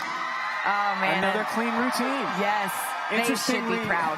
You know, in the prelims, we only had 1 team in this division perform a clean routine. And so far, we have seen them really pull it off well in the finals. And again, it speaks to the experience of these competitors, their readiness for this stage. Denmark should be very proud. Absolutely. Absolutely. And so they were quite a bit behind third place in the prelims, but they were not clean in prelims. And so I believe that this clean routine could actually earn them a podium spot. And look at that flexibility. There's that double hand hop. Now they're moving into a wheel transition. Again, they're blending different styles of jump rope together. A nice turntable on the ground. There's some forearm push-ups. There's that back bounce, just barely getting the rope under. And it does look like Denmark has moved into the top spot on the leaderboard, just barely edging out that team we saw from Hong Kong, China. So far, a very competitive division here in the double Dutch single freestyle. That's right. And next up, we have Team Belgium here. Again, they did have several misses in the preliminary rounds. However, their difficulty was the highest of the field. Starting immediately into some power skills, no wasted jumps here. And notice how the turners are restricting their arms on virtually every skill that's happening. That only adds to the score. A multiple under on that flip. Going for a multiple under with a cross by the turners there. Very risky. Now they're moving around because they know the music cue, so they're waiting to get back on rhythm. This will spell trouble in their score because they won't be able to complete as many skills, but they prefer to stay on beat with the music. Nice rhythm change there. Going for a quadruple under into that split, but a very fast recovery. Speaking to their experience. Great Beautiful double under form. there. Love that. Yeah, and you know, Belgium is known for their excellent form. They're just such a seasoned country when it comes to jump rope, and some great double unders there with power moves in the middle. One-handed frog. Notice the rope handle exchange behind the back, very subtle. Oh, a double under with a behind the back cross. They will get some really high marks, particularly for that sequence there at the end. Notice that the turners were jumping. They were in a wheel style formation. They were also both going behind their back. Incredibly difficult to control the ropes when both turners are restricted. And they had double unders, and they had power moves. That's right, and so you can see at the beginning they moved right into a power sequence, wasting no time getting started. Some great turning, and now you're seeing some highlights from the team from Denmark. Again, a great job from Team Belgium. They really pulled off some difficult skills, but as we said in the broadcast, they ran into some trouble along the way. Now, those deductions and the lack of their ability to complete all of the skills will likely keep them from taking a top spot on the podium, but you can see them anxiously awaiting their score because sometimes they have enough difficulty baked into the routine in the parts that they did complete to keep them in contention. So they're standing off there to the side, catching their breath, maybe debriefing the routine a little bit. Always a lot of nerves involved in this part of the competition. That's right. And, you know, these guys are no strangers to these nerves. They've been competing internationally for quite some time. They are no stranger to the nerves, no stranger to the pressure, and no stranger to the podium either. With several international wins, we'll see how it plays out for them here. Now, there are two teams remaining in this event, one from Belgium, so we'll see another team from the same country we just saw. And then the final team will be from Australia. Once again, you'll see some familiar faces on that one. Again, there are many events that have happened over the course of these 8 days, and so the top athletes really do shine here as we see the scores coming together. Team Denmark will retain that top spot. That team from Belgium that we just saw will move into third. Their difficulty helping to keep their place in that winner's lounge. We will see how they fare as the last two teams take the floor. And here we welcome our second team here from Belgium. And we'll see if they can edge out and maintain their second or even move into a first place spot here. They were second in the prelims with a high difficulty score and relatively clean. A nice quad to open this routine here. Oh, that was very difficult. The turner did a flip and the jumper did a flip, all while the ropes were controlled by our third turner. Little bit of a rope stoppage there, but right back on pace. They're waiting for their music cue. moving into a wheel switch. One of the things I appreciate so much about Team Belgium is their attention to detail. All the little things, the posture, the way they move in the ropes, the precision of the turning. Ooh, a hallmark of this country. Some really subtly difficult things happening here. Those double unders thrown in with strength moves. There was a handle switch earlier. Some great restrictions by our turners behind the back. Another exchange here, a little trouble on that. They're going to get back in. Again, they're going to use the rhythm of the music to help cue them on when to make the exchange. A nice aerial to move toward the back of the field. More great double unders with power moves. A nice rotating split there, so difficult to do. And on that split, they turned a pop-up, meaning they turned it twice under his legs before he came back down. So again, a multiple under combined with a split when you only have centimeters or inches off the ground means the turners have to be very precise in that. Some really impressive skills out of this team from Belgium. Once again, we saw some accuracy deductions, which will hurt their score, and we'll see just how much that's a factor in just a moment as the leaderboard gets updated.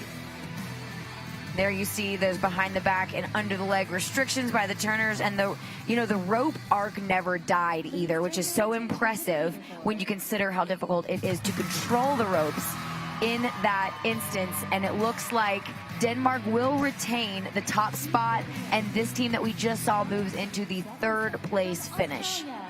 We do have one team left though, and like Joe mentioned earlier, these are some familiar faces. We have Ben, Belinda, and Luke from Australia. And this was the only team to perform a clean routine in the preliminary round. That means they had no mistakes on the prelim. Once again, let's see if that experience shows and they can carry it forward here into the finals. Again, they were just on the podium for that wheel event. They were on the podium earlier for that team freestyle. Now here we see them competing for a double Dutch single freestyle title. A great effortless front flip entry there. Hitting the beat of the music with this power sequence, a very fast-paced routine. Great display of strength on that combination. He really strung together a number of skills. They had the highest presentation score in the preliminary round. Great smile even in that push-up, taking advantage of every moment with difficulty in presentation, and that was a really nice turner interaction there. Great turner rope exchanges here. Now the leapfrog into the ropes. Got to have the timing just right. A hand hop. Watch those turners. They're not just turning. Oh, and a multiple under in that Barani. Arms crossed, arms on the leg. Ooh, great recovery. That could have been a mistake, but they cleaned it up. Nice job, some personality. Ooh, and a rope release. They kind of tossed it to each other. Oh, great V-kick. Again, so fast. Quadruple under, landing and push-up. Again, these athletes are trained so that their joints can withstand that. Watch the turners. Coming forward, oh, yeah. Another clean routine out of Team Australia. You can see the emotion on their faces. That was beautiful. They should be proud. Yes, They used the music well. The audience loved it. It was entertaining. They had so much difficulty. Some of those sequences that we saw Luke pull off were some of the longest combinations that we've seen in the entire tournament, right? Just being on your hands, on your feet, moving up and down in power. That's right, and never missing a beat. You can see it here. Just so many different skills all combined into one combination. And notice the turners. They're not just doing open turns. They're manipulating their arms and restricting them. Australia will take the top spot. Yes. You can hear the crowd reacting as we watch these highlights. Denmark will be in second, and Hong Kong, China will be in third. An excellent routine from Australia. Again, they were the only clean routine in prelims, and they did another clean performance here in the finals. Some great sportsmanship among these athletes, congratulating each other. And you know, that consistency to be able to pull off these very difficult routines in prelims and do it clean and then do it again a few days later when they're even more fatigued in the final round. It speaks to the experience and just the overall athleticism that we are seeing. So impressed by these athletes. So once again, Hong Kong, China taking home the bronze medal. They're making their way over to accept that medal and move up to the podium. And congratulations here to this team. So much fun to watch. And, you know, we've seen Hong Kong, China excelling in every single event. We've seen strong performances in freestyle and speed, double dutch and single rope. And now we're welcoming Denmark and congratulating them on their second place finish here. Very well deserved. So once again, a great job from Team Denmark. They had a very clean performance, great presentation marks from them. And of course, Team Australia will go home with yet another gold medal. And the gold medal goes to and I think well deserved. Australia. I think once again they got it right. Well, This is in fact one of the more impressive double dutch routines I have seen performed. And there's nothing like seeing it come across perfectly executed. And I have to point out that a jump rope athlete will notice this. Someone new to jump rope or a general audience member might not notice, but there was one point in the routine that could have been a mistake, where the ropes got close to each other, they kind of rubbed against each other, and the turner actually was able to separate them quick enough to keep the rhythm going. Again, a sign of experience, a sign of a truly practiced competitor. And now we're going to hear their national anthem.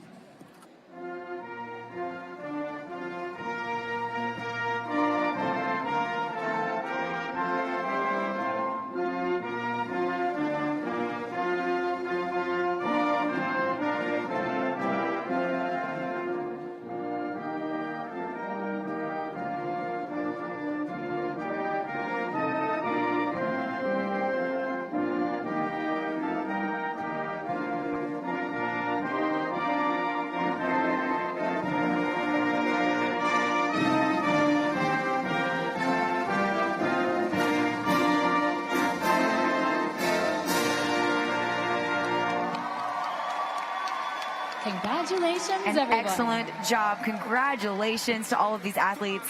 And you can see the emotion there on the podium. And, you know, we've mentioned it before. These guys are no strangers to the top of the podium. Luke being, I believe, the most decorated athlete in our sports history, and Ben Cooper not far behind him.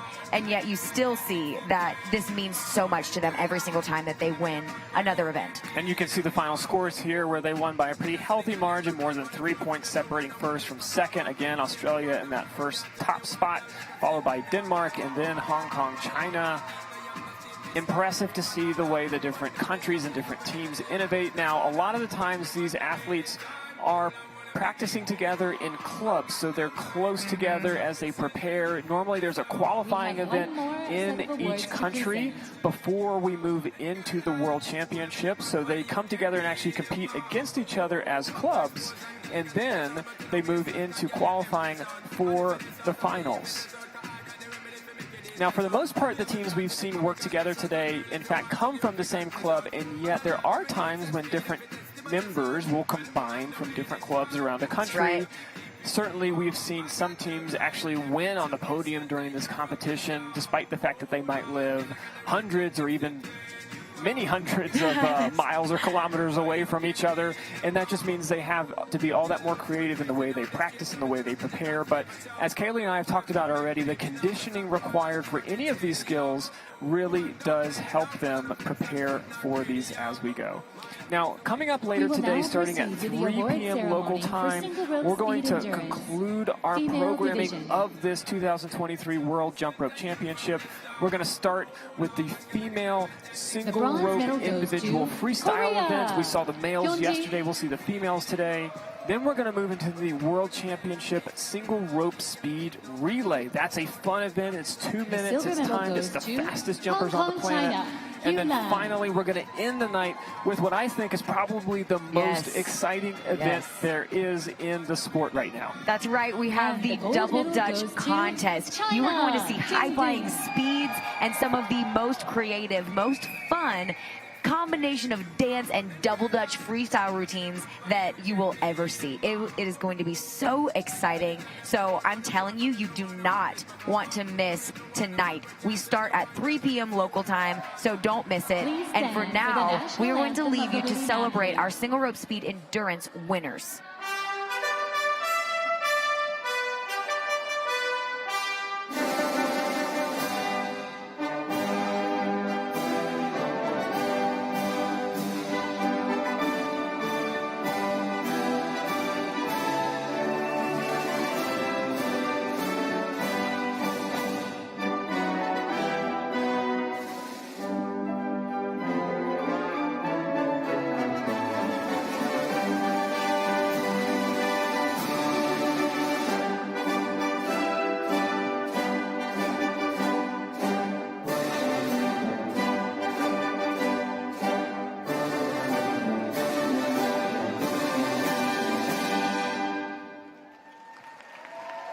Congratulations, everyone.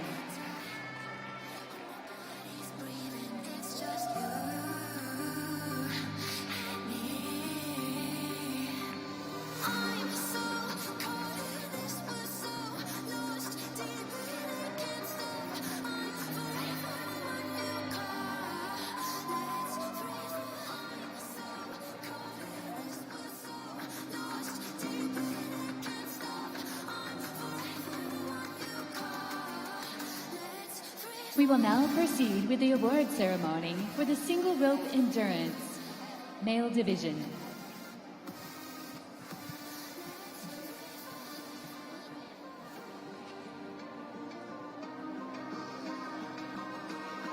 The bronze medal goes to Korea, Chonghyuk.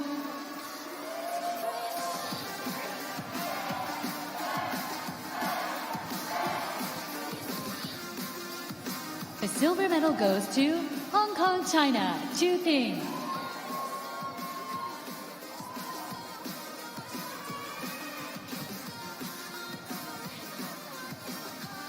And the gold medal goes to Hong Kong, China, Yu San.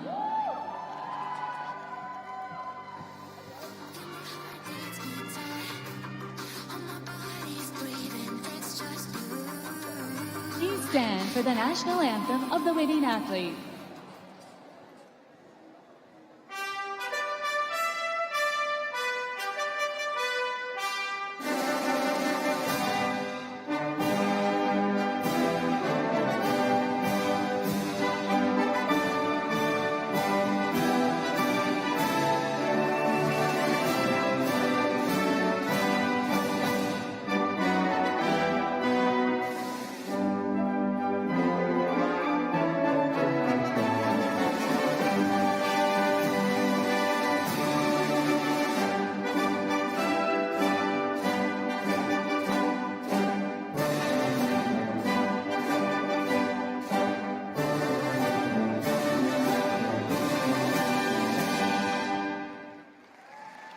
Congratulations, everyone.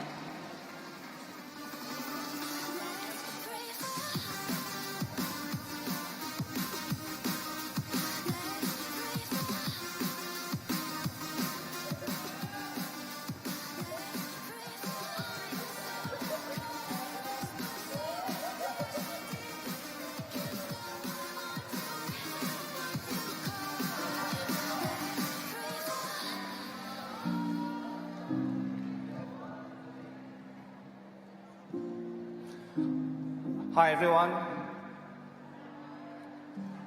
The whole championship has been amazing, tremendous. And again, we have more world records. I just want you to be part of the celebration. I would like to invite Ting Ju from People's Republic of China, who, there she comes, achieved single rope speed endurance 521. I get surprised when they say 500, this is 521. Can you put your hands one more time again for Ting Ju? Congratulations. Thank you very much.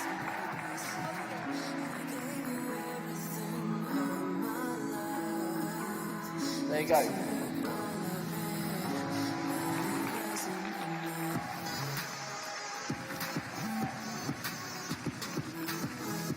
More, we have double under world record. Single rope double unders. This is from Hungary, Kitty and Anna. They achieved 190 double unders together.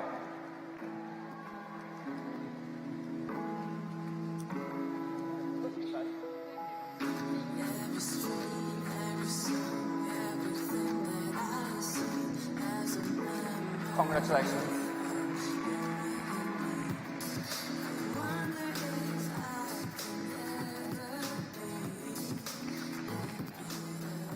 Thirty-second speed world record.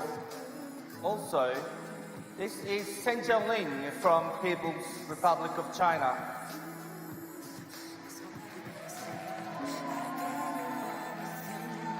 213. Amazing job. Single rope.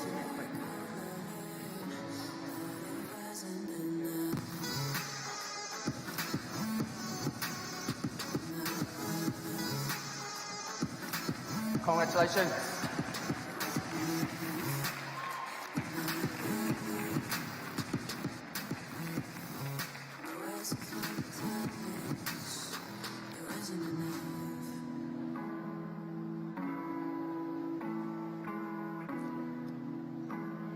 Amazing job. Another double under relay world record was achieved by Chukei Chu and Yoon Sun Moon from Hong Kong, China. Double under speed relay 202. I see you all the time. Thank you. Congratulations. Thank you.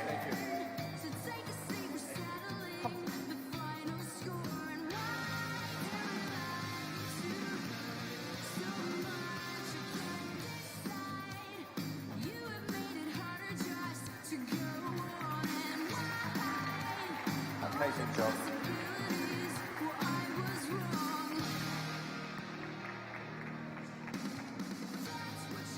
Good to see you again. Possibly you have to invite these people again. Now, one more, or two more actually. This is double Dutch speed sprint. The score is 244 by Yoon San Lung, Chuki Chu, Hakin Hang from Hong Kong, China. Oh, they're just coming back now. There you go.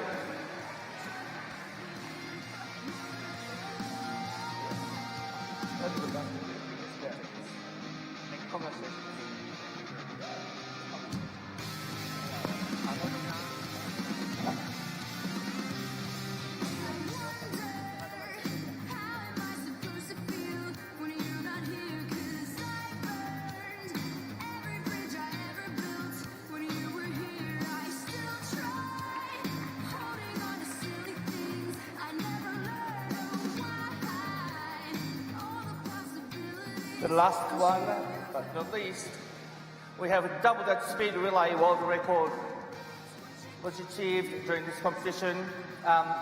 Again, Hong Kong, China, Win Lok Chu, Chu Ting Ho, Chi Ki Lo, Sam Yi Lee. Please welcome those four athletes to the floor.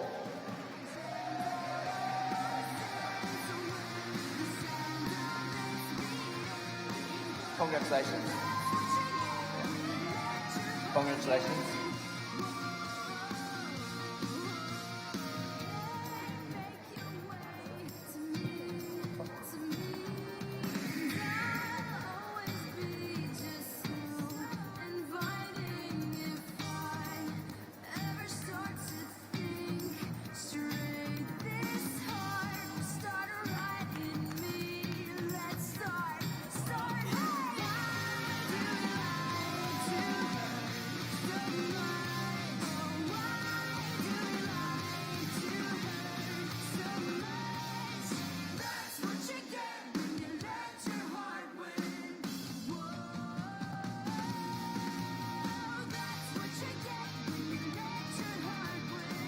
And with that, we are going to go on a break. We will be back here at 3 o'clock, starting with speed relay. We are starting with speed relay when we come back at 3 o'clock. Thank you.